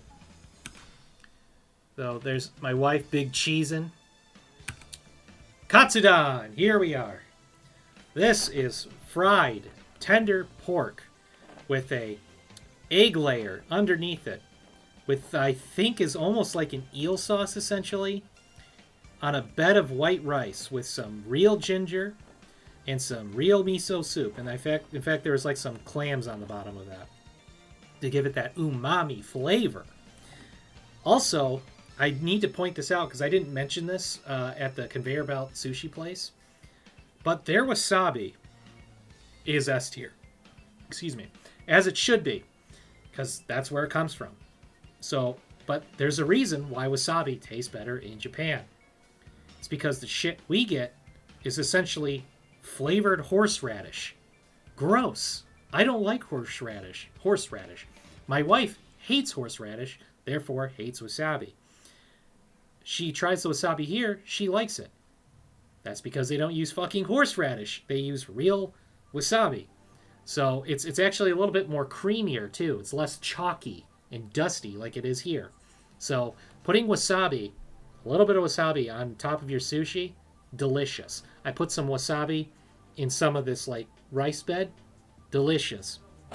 Going on this katsudon though, the fatty parts are usually on the side, but it was tender, soft, and most of the time things fried is delicious. Now, I don't usually like fried food, not because it doesn't taste good, but in my head, I tell myself, I just ate something fried, I'm getting fatter, I hate myself. Here, I ate that with a guilt-free conscience. Delicious. You go to Japan, you get fucking katsudon. Period. End of story. Go into the chat for a second as I'm glazing the katsudon. John Smith Basement says, hello, coming from the recent interview with the Avalanche Games. I really enjoy your interview style. Thanks, buddy. I appreciate that. I hope you enjoy my content in the future. I usually talk about shmups, but I'm going to probably branch out there because if I talk about shmups too much, I end up resenting it. So we'll go from there. I would love to interview more people if they're interested, and usually I reach out to other people. I reach out to Mark from the Electric Underground, and I reach out to Jared. And they both said yes, so that's a 100% success rate. I'm sure at some point that's going to be... I'm going to get a rejection somewhere, but I think interviewing is what I do best. So, or at least it's not because it's like I'm a great great host to interview, but I think it's my editing that shines through when it comes to things like that. But again, thanks for stopping by, man. And I hope you stay longer, and I hope I have compelling content in the future. So thank you. RPG Maker Master says, drooling Homer Simpson gif. Yeah, basically. Roger says, wasabi growing requires the most specific growing conditions. It's like finding wild mushrooms. You can reproduce it, but it's rare outside of Japan. Exactly. Like, if you want the Japan wasabi, you're importing that shit. This was us waiting for Jared in Shinjuku. Again, the 3D cat. The 3D billboard again. Oh, yeah, so we bought some bread at the grocery store, and I was making everyone egg on toast. Bought a pat of butter, and they had, like, this toaster oven, and they had this, like, square skillet, and it was great because it had, like, this this place to kind of, like, dump it onto your plate. So when you're done with your egg, you can just drop it right on the piece of toast. So they liked it a lot. So I'm glad I cooked a damn good eggs on toast for everyone for breakfast. I forgot the name of this thing, and I'm so sad that I do. Hopefully my wife comes in with the save on this, but these, like, fish shaped, essentially pastries, are filled with either, like, I think it's a matcha sauce or, like, sweet potato and red bean paste. Oh, and custard. I tried the red bean because I like red bean. That's kind of an old person flavor. I like matcha, of course. No, sweet potato. That's what it was. Sweet potato. I think my wife got sweet potato. I got red bean. I think Dane got custard. We all tried Dane's, and we said, you picked the right one. They're all good. Custard is the best. You get this thing. Taiyaki, thank you. Wife for the save. S tier wife. Amazing wife. Taiyaki. If you're going to get taiyaki, get the custard. That's the first one you should try. So, try all of them if you want. If you're going to try one, get the custard. Amazing. Antonio says, you made tremendous progress on your interview skills from the electric to Jared span of time. Thank you, buddy. I really appreciate that. My wife said, red bean is the best IMO. Worst wife ever. I take it back. No, I'm just kidding. No, red bean is good. You have to keep in mind, like it's, I don't want to say it's dry, but it's bean. So, you know, it's mushy. It's got a little sweetness to it, but it's not super sweet. It's more subtle. I don't know. The custard's good, but I don't eat donuts very often. Like essentially ever, because it's essentially an excuse to eat cake for breakfast, and it's not really good for you. But if I do eat donuts, it's usually Long Johns because I'm gay. No, just kidding. It's because I like custard. I like custard filling, so custard taiyaki, amazing. Antonio says, Roger says she's right. Shut the... Roger! Stop! Don't agree with her. Anyway, I'm joking. Of course. My buddy Antonio says taiyaki comes in different sizes too, from small ones like this to full-size ocean fish. Holy shit, we didn't see that one. Roger says, also haven't found a fish hot dog from Japan that I can sell to other people. The most acquired taste thing I've ever had. That sounds like an acquired taste. It sounds like I would... I shouldn't say I'd never try it. I'd try some weird stuff here, so... this was like a cheaper ramen shop, if you can notice. This had a different type of... I think this was like tonkatsu. Don't let this fool you, though, with like the garlic sauce. This was... like if you took the broth of this to that other ramen shop, I think it would have been really good. I can't say that, because I feel like ramen enjoyers, at least like Japanese ones, would be like, shut up. Shut up, you American. You don't know what you're talking about. All I'm saying is the broth for this was good. Pork tonkatsu at some cheaper ramen place. It was good. Here we go. Here we go. If you love arcade games, you are visiting Hey by Taito, Hirose Entertainment Yard. You are visiting this place. You have to visit this place because you're about to find out. By the way, this picture makes me laugh. It makes me laugh because holy fuck do our legs look long. And I was trying to figure out why that was. And then I realized the reason we look so tall and our legs look so long is because Ayaka took this picture. We all love Ayaka. Ayaka is not a very tall person. In fact, she's the opposite of a tall person. She is quite stout. So as a consequence, when she's taking the picture, it's from an upward angle, and we all look like gigantic beasts compared to her. So maybe this is essentially her view. I love her view. It makes me taller. But as a 5'6" man, I love that this is her point of view of us. But we are not this tall, just so you know.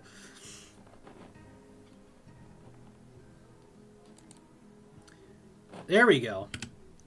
Some Mushihime-sama. I think this one is Futari.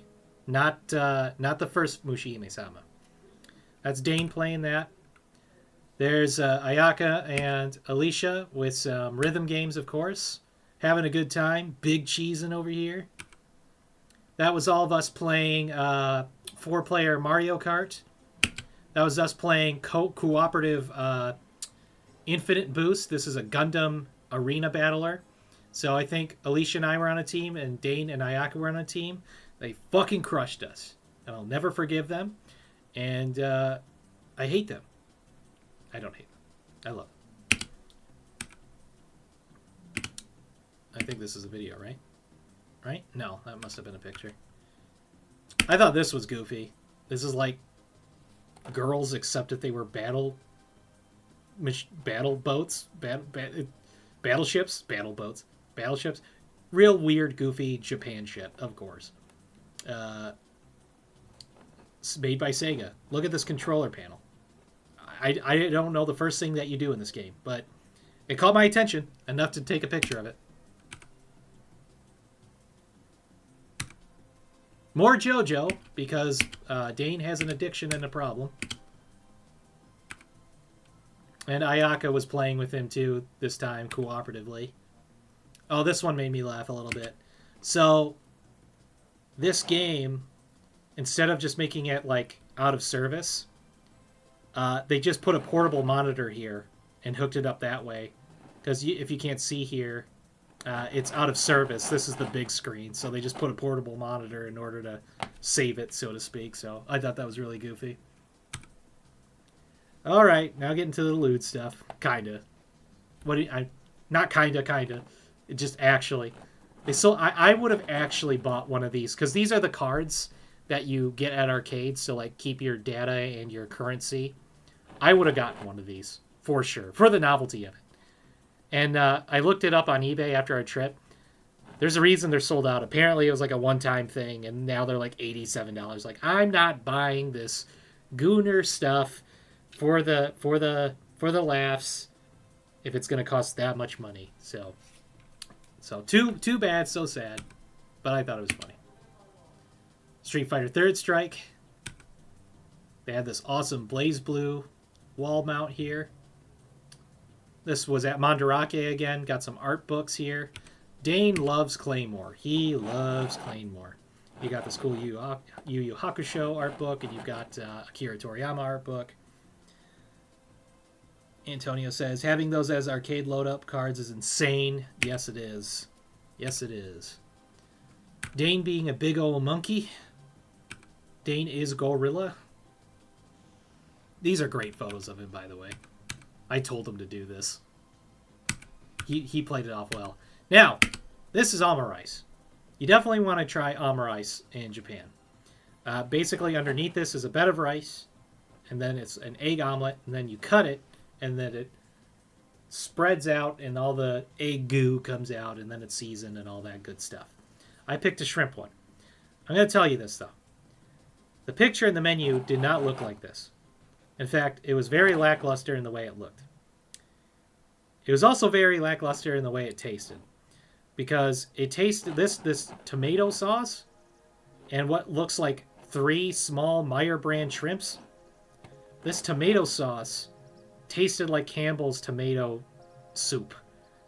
It was very okay. It was a cheap place, but I think this was actually foreign people that did this. And it's like, well, what do you mean by foreign? It's like, I don't mean Japanese people, because that's native. I think it was like an Indian-owned restaurant. It was really lackluster. Genuinely lackluster. Dane said his was okay. But, yeah, there's my wife's. They said it was like Hamburg steak. It tasted like Stouffer's meatloaf. TV dinner meatloaf. It was not good. So, we took an L on that one. If you're going to get Omurice, don't go to a cheap place. Go get Omurice at the right place. Because Omurice is good. Just not at this place. Ilya Kushinov art. When I was younger, not that much younger, but like a few years ago, I really liked this person's art. And then over time, I was like, you know, they kind of have the same face for everyone, so I'm not as much as a fan as Ilya Kushinov as I used to be. Wife says, second worst meal in Japan, honestly. It was only okay. Yep, she's absolutely right.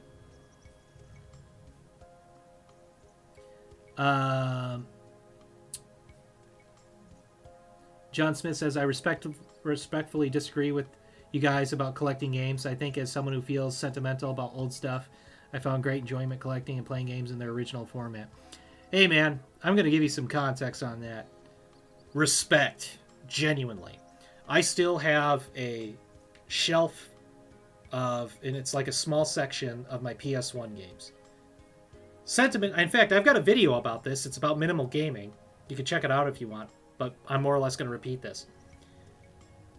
Becoming a collector and looking like you robbed a Toys R Us in 1995 and that's your basement, that's one thing.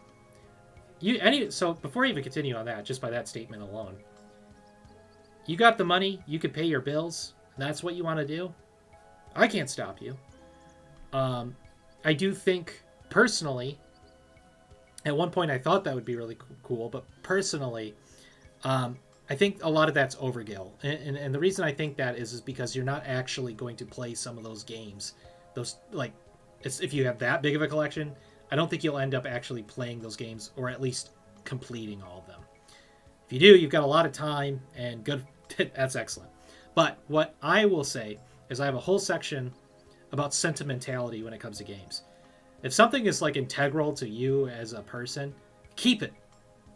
That's why I have my PS1 games, not all of them.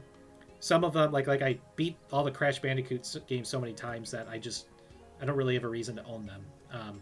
They're still fun, but I don't own them. But, my Final Fantasy VII, Parasite Eve, what do we got? Xenogears. I mean, I'm keeping that stuff. That stuff's forever. But, yeah, I guess just the quick version of that. Sentimentality. If there's sentimentality there, and it's something that, again, is integral to your being, keep it. Just get rid of the stuff that doesn't mean as much to you. That's just my philosophy on it. So, that's all. Roger says, I'm used to seeing the football before it is cut into more of a dark sauce. He's referring to the Amarice. So, yes. I think it was pre-cut, unfortunately. Or post-cut? Yeah, post-cut. Something like that. Yo! Sin and Punishment on the N64. I'm going to have a side tangent of that where I'm going to show you guys some of the stuff I got here, too. So, after this, the showcase isn't going to be exactly over. So, got some art books of Akihiro Yamada.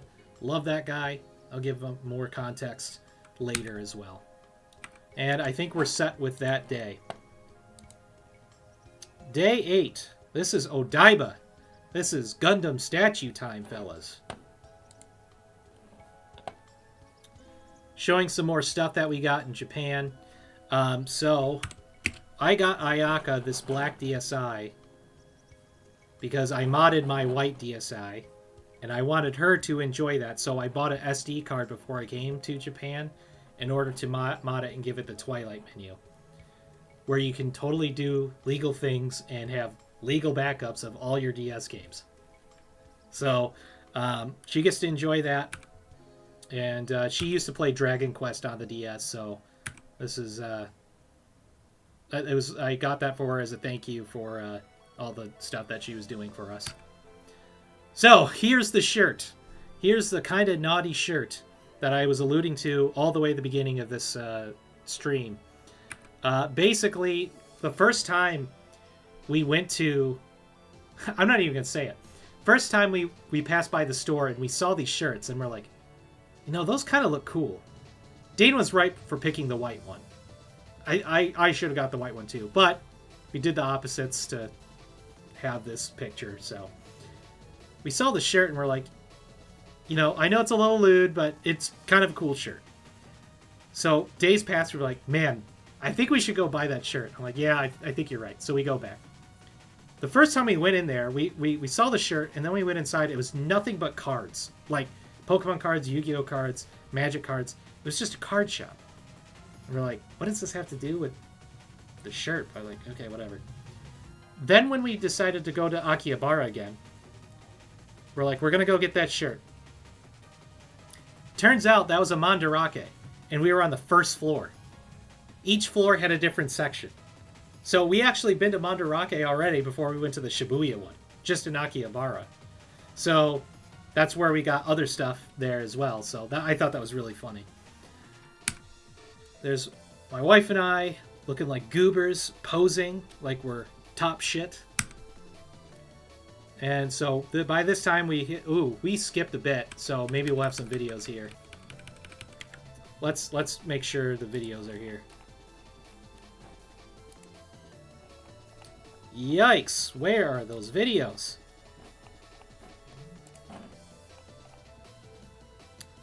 Damn, dude. I have videos of the monorail and they're not here.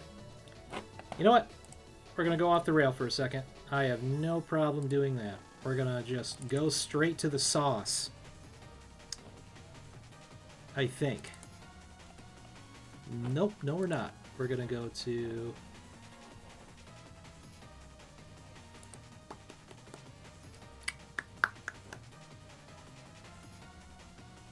Let's see if it's in... Yeah, don't worry about it. I mean, this stream is long enough, right? Basically, we went on the monorail for the first time. It was really cool. In fact, later, I'll show you guys later. So, we go to Odaiba, so we could go to the Gundam statue, and then we ran across this guy. They have a little Statue of Liberty in Odaiba. Had no idea. So, I was just being a dork and posing with it. That's the selfie stick that turns to a tripod in just my backpack. Had to go with it. So, the reason Dane is doing this is because this guy loves his Taco Bell. Loves his Taco Bell. So we had to try Japan Taco Bell. Look at this little guy. Look at this little dweeb. This dweebenheimer. Have a nice taco time. That's what tells you after you order your tacos. This is what Dane got. Got a quesadilla. He got this like sundae that had churro chips, some nacho fries, and I can't remember what that is. This was this mall in Odaiba. This cantina in Odaiba. And here's our little picture. The tourist attraction love thing. Us doing the little Korean heart gesture. Aww. So this place I thought was interesting in general because look at the space. Through all the photos, it looks pretty cramped, right? Look at all this space. And this platform in general was all on water. I have to actually show you those photos of the monorail because this was like a metropolis. A city over the water. It was so damn cool. There's the Studio Ghibli store. After this store, I realized something about about Studio Ghibli. I like Miyazaki. I'm not here for super hot takes. I'm not trying to be contrarian.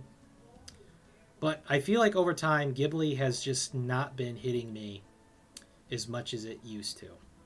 I love Princess Mononoke. It's my favorite one of all time. But the war bad message in every movie gets a little old. The animation's beautiful. The music's beautiful. But as I was going through these knickknacks, I was like, damn, I don't want any of these things. So, I don't know. Just doesn't hit me like it used to. Going to the chat here for a second. Antonio says, I finally found Taco Bell. Yeah, that was exactly Dane's attitude. In fact, he was begging for Taco Bell the entire time, so makes sense. Sleepless says, I like it, I want it. I'm trying to figure out what that was in reference to. Oh, the shirt? Probably.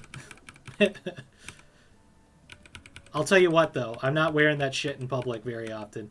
If I'm feeling brave and I lose some weight, I'll give it another shot. But, you know, we were wearing it then on the trip. In fact, I know Dane was getting a little conscious about it. He's like, damn, this shit is too lewd. But, oh well, you know, I'm out here. But, like, these people don't know us, so they think we're weirdos. I mean, oh well. It's true. We are. Nothing to hide. All right, so we hit the Gun Plus store, the Gundam store. Here's the funny thing. Yep, Sleepless was talking about the shirt. Here's the Gundam store. Funny thing about this place. They have a lot of Gunpla, but a lot of certain models of Gunpla. They'll have like shelves of like Wing Zero, and it's just Wing Zero. Ayako was telling us how like like they had limited quantities and limited like time Gundams, and you go to these stores and the ones I try to find I can't find. And I told her, Ayaka, this might be the one time America beats you, but you go to a hobby store in America, like a what is it called? Galaxy Toys, I think that's what it's called, right? They have so much variety on Gunpla, and that makes sense. And the reason I think that happens is because in Japan, this shit is way bigger. In America, first you have to be an anime fan, which isn't as niche as it used to be. So let's say that's like 35-40% of American population. That might even be higher than it should be. Let's say 35. I don't know. But then within that, they have to like mecha anime. And if they like mecha anime, they know what Gundam is. So it's like a subsect of that. So now it's like 15-20%. So when you go to a Gunpla store in America and you have a variety of things, that makes sense. Now to Japan, where a lot of people like Gundam, it makes sense why some of the shit is off their shelves all the time, or it's losing stock, and the Gundam that you want, you can't buy in store, or you have to pre-order it. You pre-order it like it's like a video game. It's crazy. Anyway, before I continue here, I'm going to go back to John Smith Basement here. Says, thanks for expanding on that. He's referring to when I was talking about collecting too much as opposed to keeping the sentimental stuff. I'm so glad you guys mocked the sentiment of making video game collecting the entirety of your personality. I have a span of interest and felt very heard in that moment. Yeah, absolutely. People do this thing where it's like, I'm the video game guy. I'm the Marvel guy. I'm the Funko Pop guy. All of those things, if that's your only personality, is cringe. Do not do that. So, yes. RPG Maker says, Yukiro Taco Bell. Absolutely. Antonio says, that's where I'm at. I collect for a show I work for, but I enjoy things as well. Gotta be healthy with it. Absolutely. RPG Maker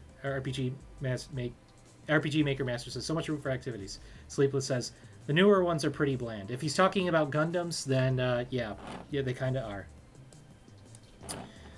RPG Maker says, I really love Kiki's delivery service and Howl's Moving Castle. Stop referring to the Ghibli store. Yes, Mononoke and Kiki's is probably my favorite. John Smith says, attending Odaiba during the day where there's a show is magical. I saw Moe Shop, Saikui. I don't know if I know what Saikui is. And a bunch of other artists. Oh, so it's a musician there. It was pretty incredible, especially in the evening. Yeah, Odaiba's a happening place. That is a fact. But cool, it sounds like you went to Japan too, so glad you had fun. Glad you had fun, dude. There's the Gundam Unicorn statue. Now, I am told, because I think at one point this used to be the, like, Amuro Ray's Gundam, you know, the Mobile Suit Gundam, the first Gundam, the one that everyone knows. Now it's Gundam Unicorn. So I am told that Gundam Unicorn is great. I haven't really touched Gundam in, like, years. I'm a D-Gen, and I do enjoy G Gundam, which is basically Dragon Ball Z Gundam. I went back and watched Gundam Wing and realized that that show is absolute dog shit. Very boring. But my favorite Gundam of all time is an OVA, and it's called 8th MS Team. Don't watch the last epilogue episode. You don't need it to enjoy it. It's also bad. But 1 through 10, that's all you need.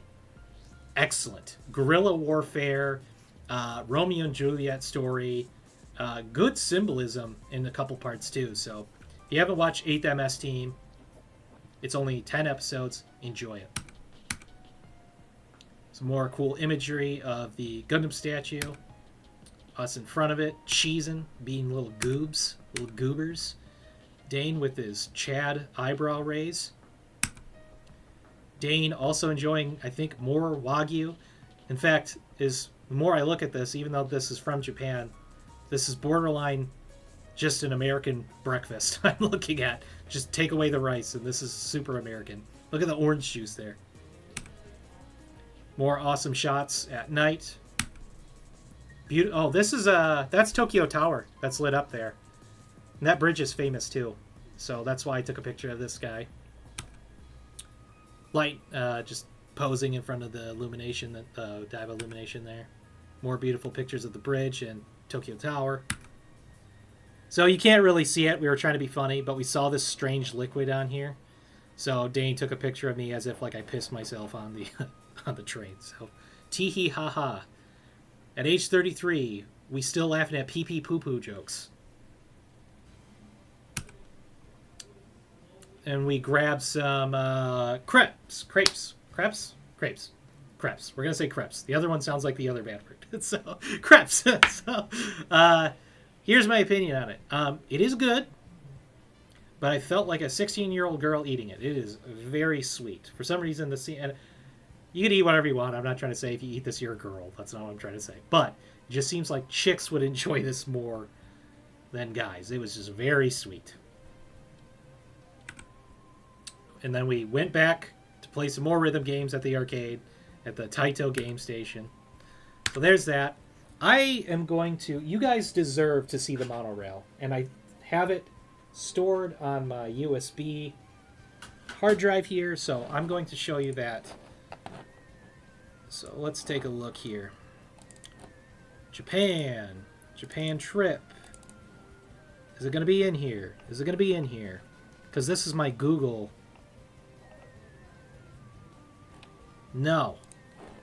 So, what can I do to resolve this? I'll go to my... What will I go to? Will it be my... Because I download that from Google Photos. I had a backup of it. I guess that's that, fellas. On the monorail. If I get a chance to remember if I put it in a different place that isn't like me wasting too much time, I'll come back to it. All right, I'm going to read some of these comments, and then we're going to get to day 9 here, which is actually day 8. Going back to John Smith's basement, I'm a recent collector who's interested in some games legally that I've never had the chance to play when I was younger. I have a definite limit to what I'm collecting. So I know my bounds. Yeah, absolutely, man.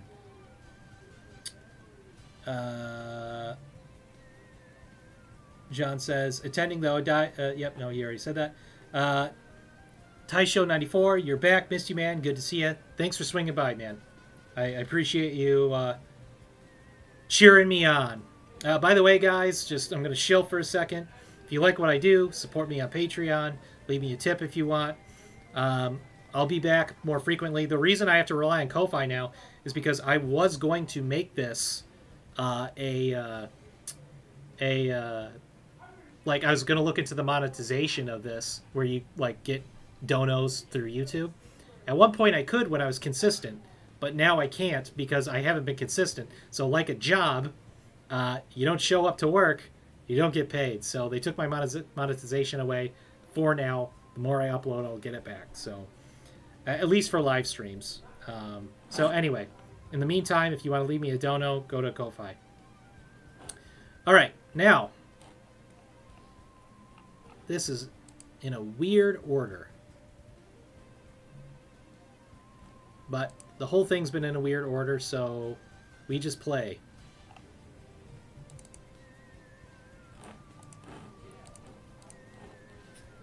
We're going to get to that later.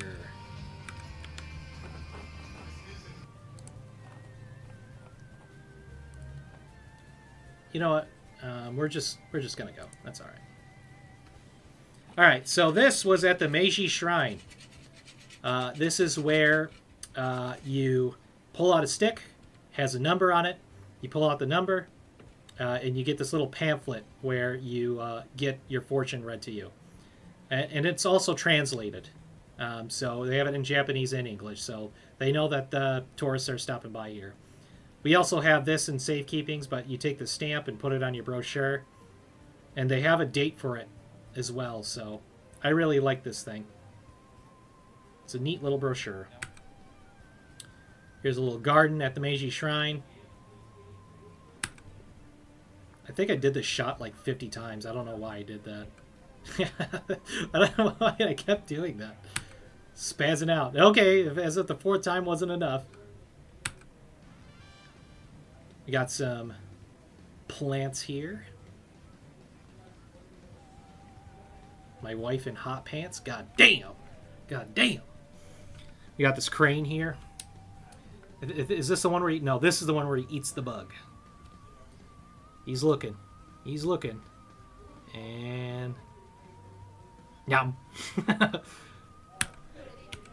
Then we went to another conveyor belt sushi place. And this place, oh my god. I could not stop ordering sushi. This was so good. The other place was good, but this was fantastic. They had a lot more variety too. You could order more than just sushi as well. So again, we're jump cutting here, so this is going to be a little sporadic. I believe this is Shibuya again. We went to this place. Oh god, what is this thing called again? I'm losing my mind here. Someone will tell me. Dango. It's Dango. I had this walnut flavored one. This guy right here. Delicious. Absolutely delicious. I don't know why this is lagging right here. Yeah. So, and Ayaka at the Gundam store ended up picking up this guy and built him. That's some karaoke stuff. We'll get to that, but I'm going to go through some of the other stuff. That was in the morning.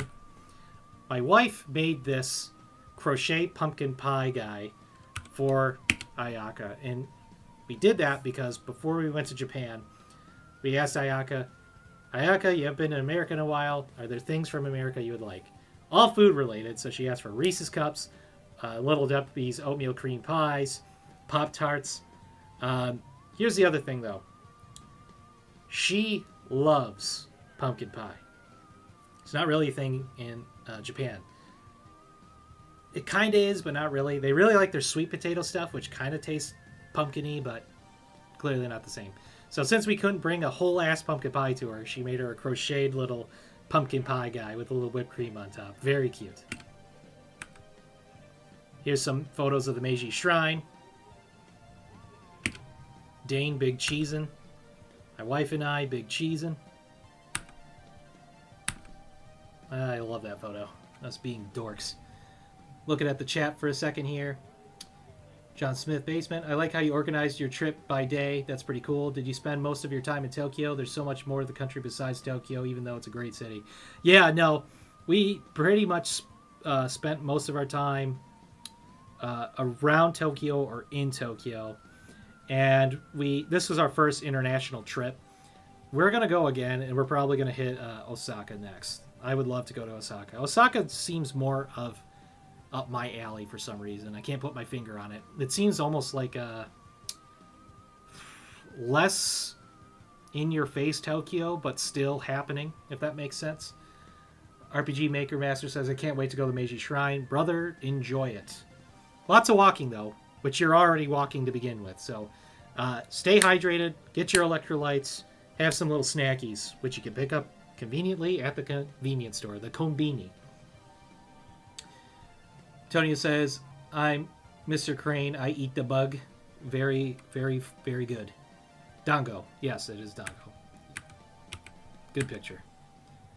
It's on the way to the Meiji Shrine. Big arches. Big ass arches. This is all sake. I think like families can contribute and make these things and illustrate their own sake barrels. I don't remember the reason for it, but it is very cool. This photo is so funny to me because just this guy. You know what I'm doing, guy. Why are you looking? Why are you looking at me? Your hairline is staring at me. Relax. That was mean. I'm sorry, guy. But, yep. All the tourists doing exactly what we're doing, taking photos.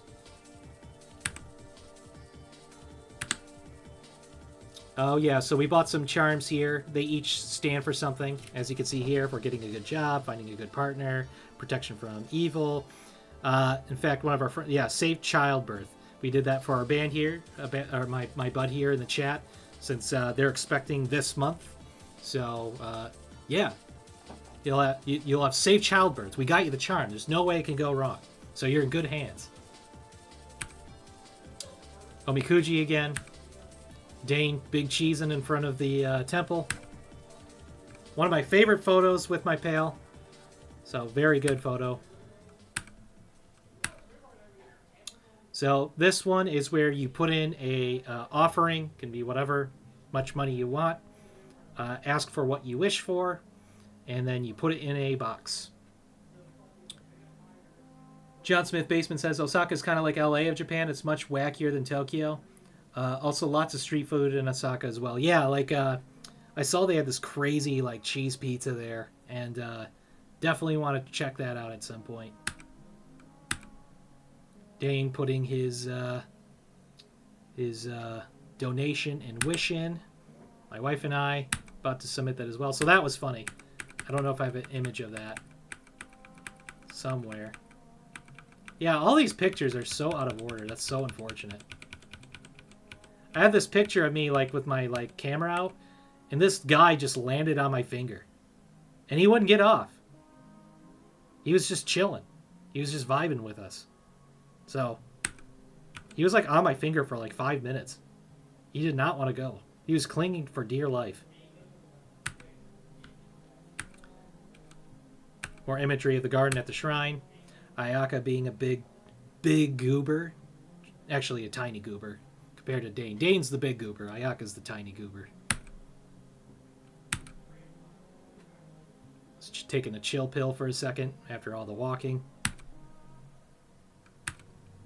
Yeah, that guy is nasty. That is a very unique looking spider, so wanted to take a picture of that guy. Some wild mushrooms, it looks like. Some shrooms growing on the side of this wood plank. There's the Harajuku train station. That is Hachi. Hachi is famous for never leaving his owner. In fact, he would like hang by the train station, I believe. And when he passed away, he was still waiting for him at the train station. And I think they made a Futurama episode based on the story. So that's a Chinese restaurant, but I thought it looked really cool. Some more, I think. Are we in Shinjuku here? This may be Shinjuku. More Mandarake. We love this place. That is edamame ice cream. Dane had it, and I took a little bite because he shared, and I'm like, I'm ordering this too. So it was very good. It's sweet, but not overly sweet. It's more subtle, and I personally prefer subtle flavors instead of a giant flavor blast. So I appreciated it. My wife with her extremely damn long legs. And I think we're good on Meiji Shrine. I promise, guys, we're getting close to the end here. Thanks for sticking in so far. Here's the last day. This one's not very long. Then we're going to finish it up with some stuff I picked up, and it wasn't... I'm showing you a few things, not all of it. So here we are, last day at our Airbnb. Nice sunny day. Nice contrast to the wet and rainy one. I just love the architecture. It's just so nice. Do I recall where the edamame ice cream shop was? Oh, geez. I think it was Shibuya again. It was in this building. That's really specific. My wife might be able to tell you. But someone should ought to know. I just do not. This was on the bus ride back to the train station. After all that walking, we were not going to deal with that.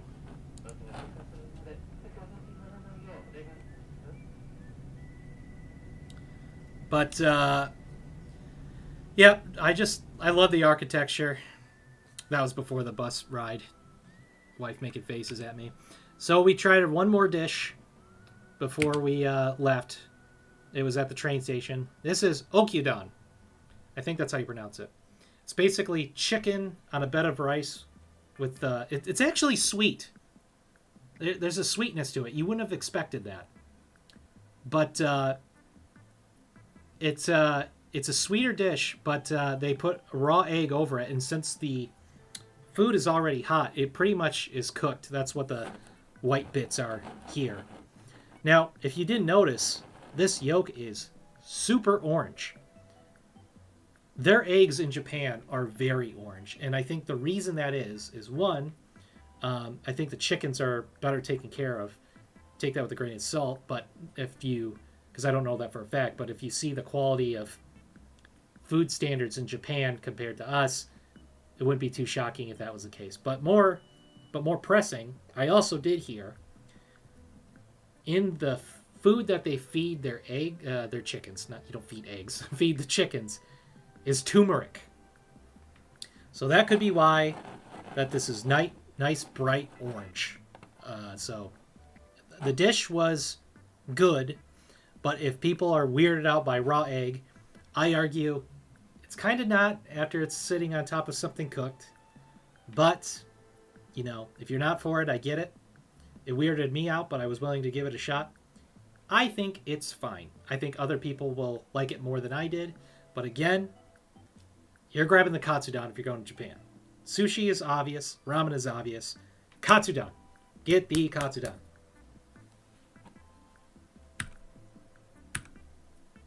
And they have anime ads even on manhole covers. So that's just Japan for you.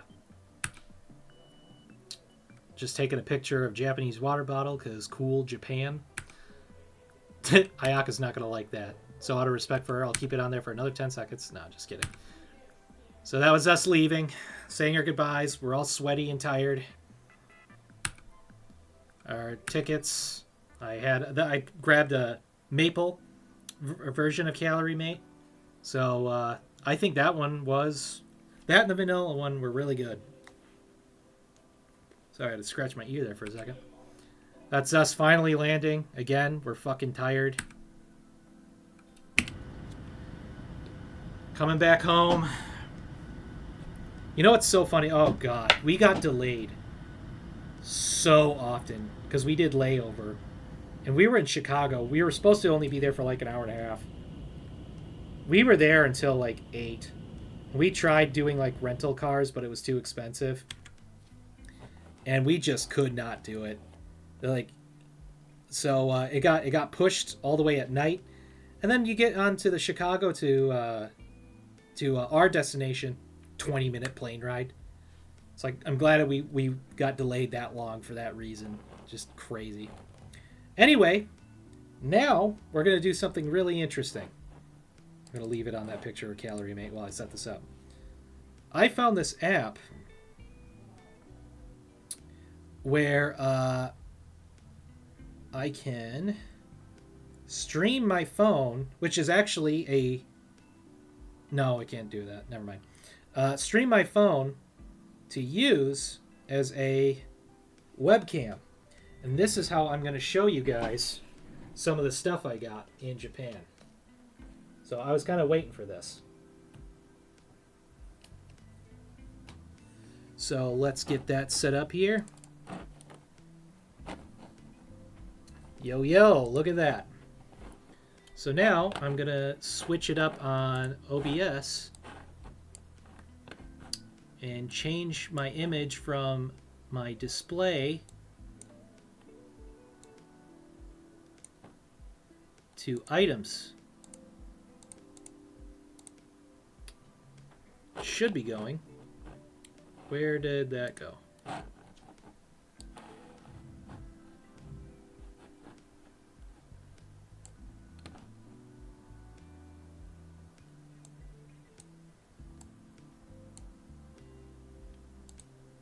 Hold up 1 second. I'm sure I can get this figured out. I had this all set up, and of course, never goes perfectly. properties.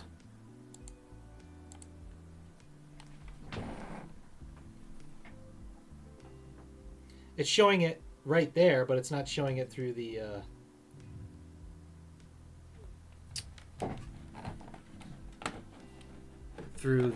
other view. So that's really weird that it's doing that. I wonder if I do that. Well, now I just closed it, so let's try that again.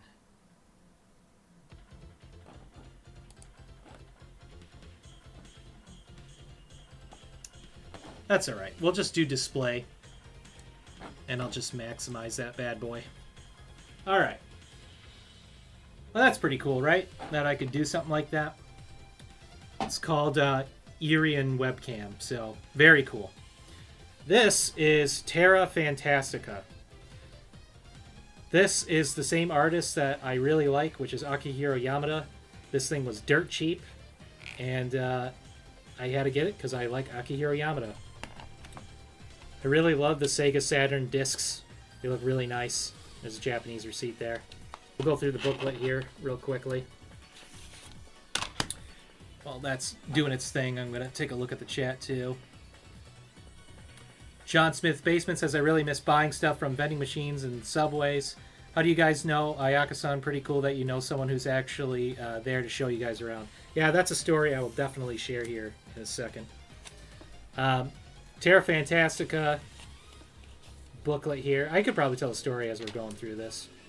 But basically, my pal has, when we were 17, his family would do student exchange programs. And that's where we met a friend of ours named Ipe Harada. He's actually a pretty prolific musician over there. He's getting pretty popular too, so props to him. We were going to meet up, but I think some communication errors led to us not meeting up, so that was unfortunate. But maybe next time, right? Anyway, his whole family has always had a history of exchange program stuff. So, got to meet a lot of people. Being friends with my pal there, I got to meet a lot of people from other countries. So by the time we got older, now, his family started doing, like, not his family, but his own family with his wife and everything. They now have 2 kids. They started doing exchange programs, and one of which was Ayaka. Ayaka was 17 at the time. Oh, is this a poster? I didn't even know that was in there. That's sick. We'll have to go look at that. I mean, we all spent a lot of time just, again, being friends with her and stuff like that. Ayaka is very, she has to take exam, otherwise she would have swung by and be a part of this because I let her know. But she's very smart, very diligent, and she knows how to have a good time, too. She's down for anything, except for pachinko machines, apparently. But other than that, very enthusiastic, and she's just a good person. Like if you had a daughter, you could only wish she was as good as she was. She's a good person. She's good people. But years later, we decided to go to Japan, and I thought, you know what? We should hit her up and ask her if she wants to be on vacation with us and help us out with this trip. So, she's like 21, 22 at this point. She's like, absolutely. You guys showed me around, now it's my turn. It's like, that is so sweet. So then later we asked Dane, my buddy, to come with too. And once I told him about someone more or less being our translator, he was like, yeah, that's what sold me on it. Because he did want to go to Japan, but not if you know 2 sentences in Japanese. So that's the story of that. Now let's take a look at this poster here. We're extremely blessed to know people like that. Looks like it's like a system, and then a map of the world. So that's really cool. Maybe I did know that this was in there, but I just kind of forgot about it. So I'll just set that to the side, and I'll show you the next thing. I'm going to do some more Akihiro Yamada glazing. He also did the art for Shinobi. I have to be careful because I have to skip the first page because of boobage. But it's not boobage in the lewd way. It's like in an artistic way, but you just never know with YouTube. So, anyway. I'm just going to go over his artwork here. So, if you couldn't tell from the first thing I showed you, it's more medieval and everything. But he also does, like, clearly Japanese-inspired illustrations as well. But the reason I like him is he's so fucking well-rounded. Like, he could do medieval, he can do Japanese, classic Japanese styles, he can do modern styles. I've got a Razafan art book of his. Love that anime, love that guy's art. But the reason I really like Akihiro Yamada is because I remember hearing Razafan was kind of good, but you always heard it comparable to Evangelion. So I'm like, you know what? It's like, what was it? Like $35? I think it was like on sale as a Blu-ray set. I'm like, you know what? I'm going to get this. If it's good, great. If I don't like it, I'll just sell it on eBay, right? And so I open up the Blu-ray case and I look at the artwork and I'm like, why do I know this art? Then I realized Akihiro Yamada did the artwork for Front Mission 3, the portraits. And I'm like, holy shit. And I love the artwork in Front Mission 3. So once I put that together, I just went down a rabbit hole of all of his artwork. Now, I did have, I have one of like 12 Kingdoms that he did. But I don't really, I sold one of them after I even bought it in Japan. And it's mainly because like, I don't really have an affiliation with 12 Kingdoms.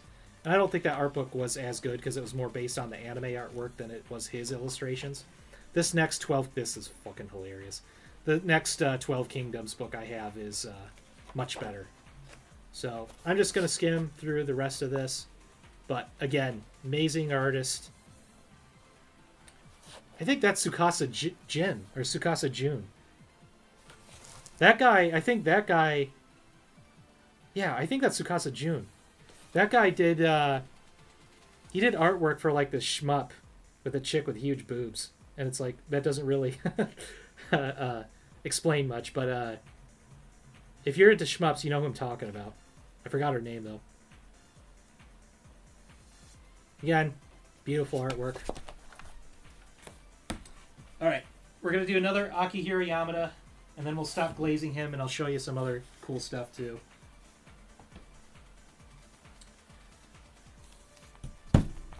John Smith Basement says, yeah, it's tough visiting Japan without knowing a little bit of the language since lots of people don't speak English there. Yep. So, again, extremely blessed. Again, look at this beautiful artwork. I need to drink some water. I am parched. There we go. I'm going to move the keyboard because this is a big boy.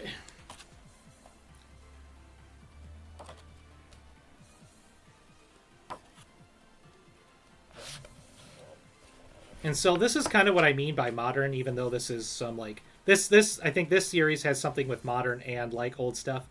But I mean, just the illustrations, of the suit, the tie. I mean, this guy he can do it all.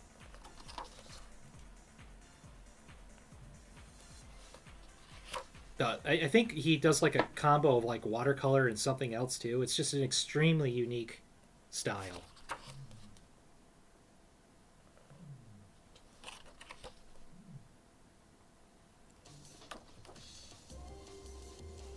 But yeah, just can't get enough of Akihiro Yamada glazing. Oh, that's a good one. That one is great.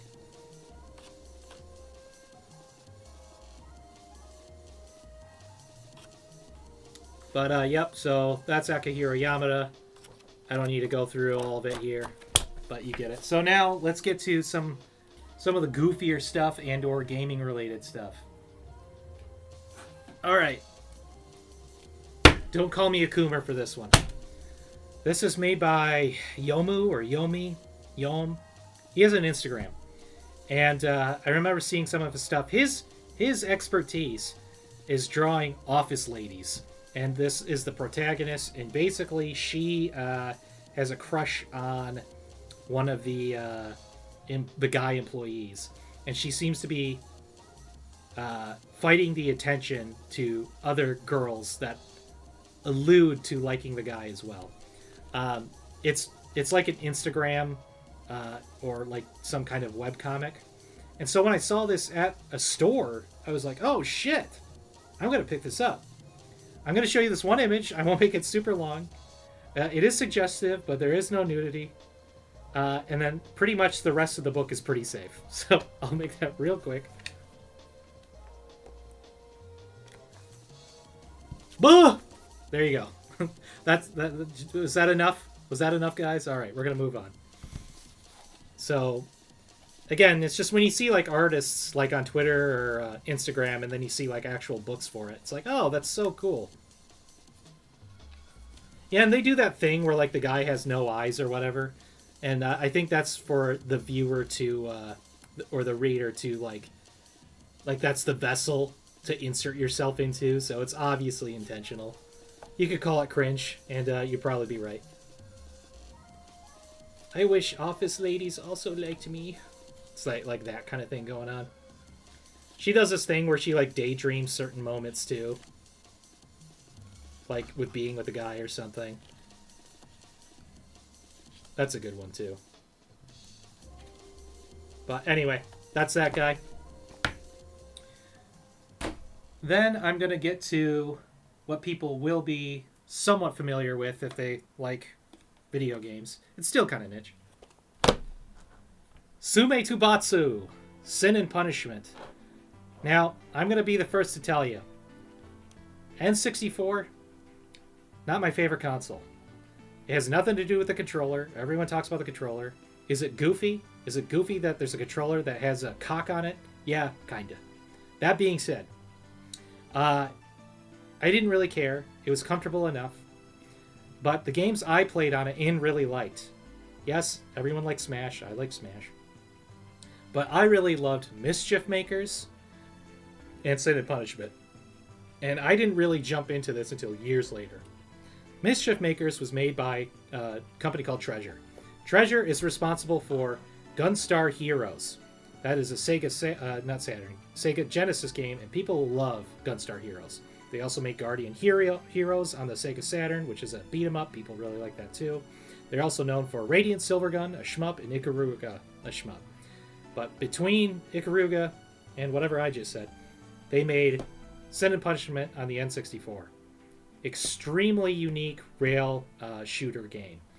Think Star Fox, but anime shooter, I guess, for lack of a better term. And yes, we are going to open this bitch up and see the contents.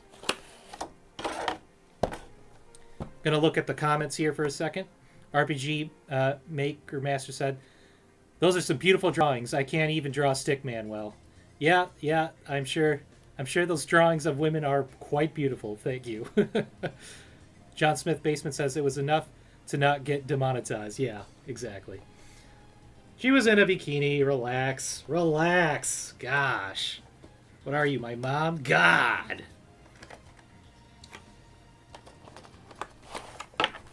Hey guys, welcome back to my unboxing channel. No, I'm just kidding. And so, I mean, look at the condition of this. It's like it wasn't been played a day in its life. So, great condition. Where was I going with this? The cost of this guy. He was expensive.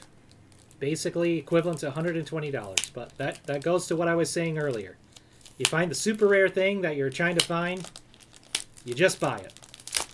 Because the chances of you running into it again are pretty low.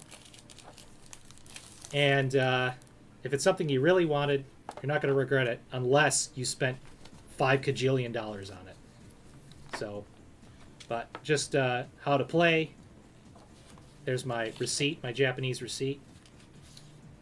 Some little how to not fuck up your console slips. Take that away.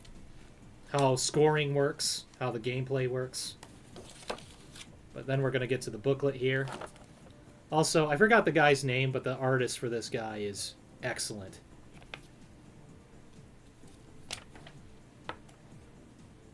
But just going through some of this. I think the guy that did the art for this too also did the art for Ikaruga, which makes a lot of sense. Also, like I did a 1cc clear of this on my channel. That's the first time I ever did something like that. But I think I need to review the second game. When I was younger, it's on the Wii. It's called Sin and Punishment Star Successor.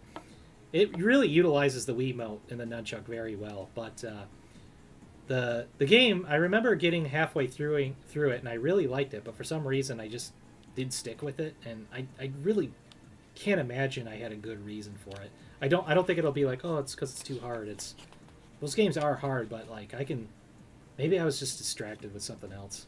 It's probably something life related, so I couldn't focus on it. Anyway, I'm gonna set this to the side. We're gonna look at something else, and I'll put this back together later.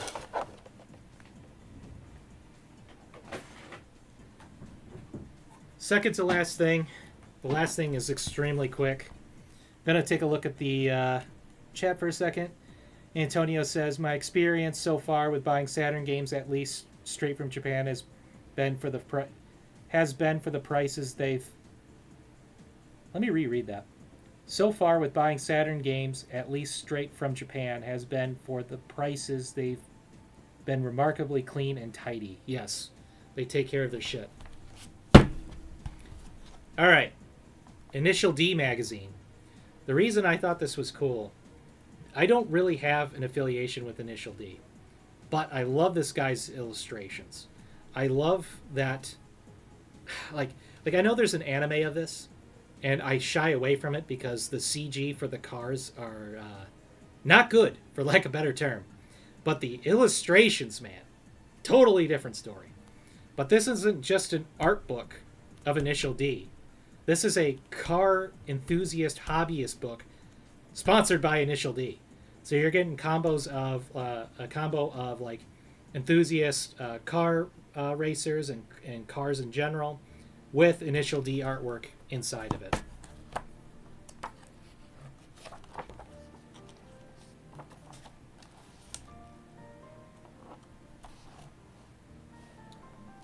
You got Hotel Dusk music playing in the background now on the DS. Love that game. Oops, skipped a few things. But as you can see some of the cars here. But this book is just so cool. And I'm not a gearhead by any means, but like when you see some of this shit, you're just like, you know, maybe I should be.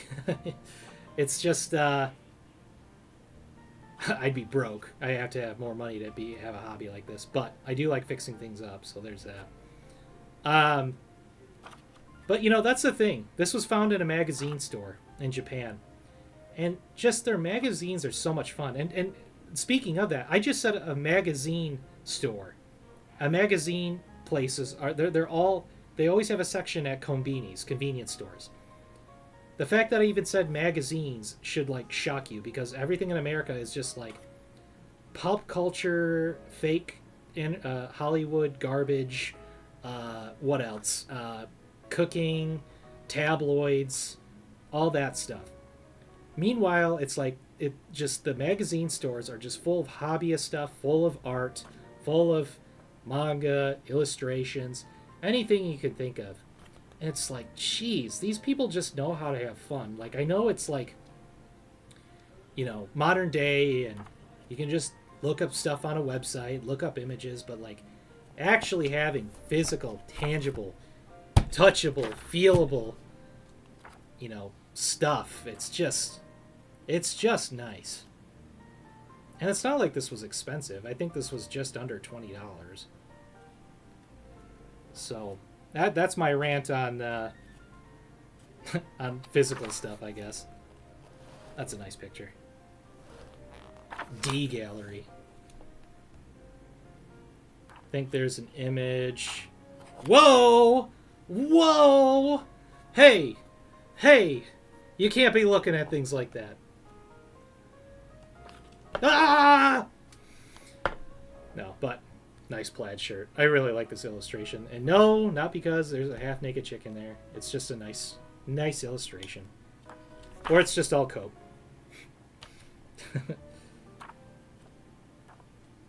But, yep, so really cool stuff. And then one quick thing, because it's just the last thing, and it's sort of related to this. Gotta get rid of that. The Wild Guns soundtrack. Keeping this here because this is related. At Don Quixote, they had Initial D shirts. I should have grabbed that, but pretty much one of the illustrations that's on the shirt. I think this illustration on a white t-shirt looks cool. Anyway. So this last one is related. At Don Quixote, I got Initial D shirt. And I got this keychain.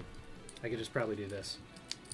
So it's one of those birthday things. You get the one in June. My birthday's June 3rd. So pretty neat. So I think that's going to be it, fellas. So I'm going to read these chats real quick. I'm going to give it another 10 minutes if you want to ask a couple things here. Let's go to...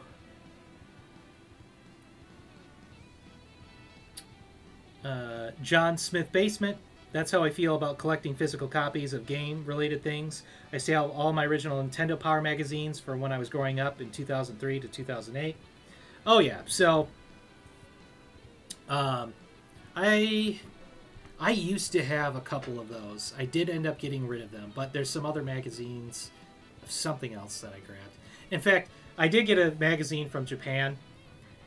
You know what? I'll show it, but I'm going to be very careful because it's kind of goofy. I'm going to be really goofy. It's going to be really quick. And I'm probably going to get rid of it too. And you'll see why in a second. Give me 1 second.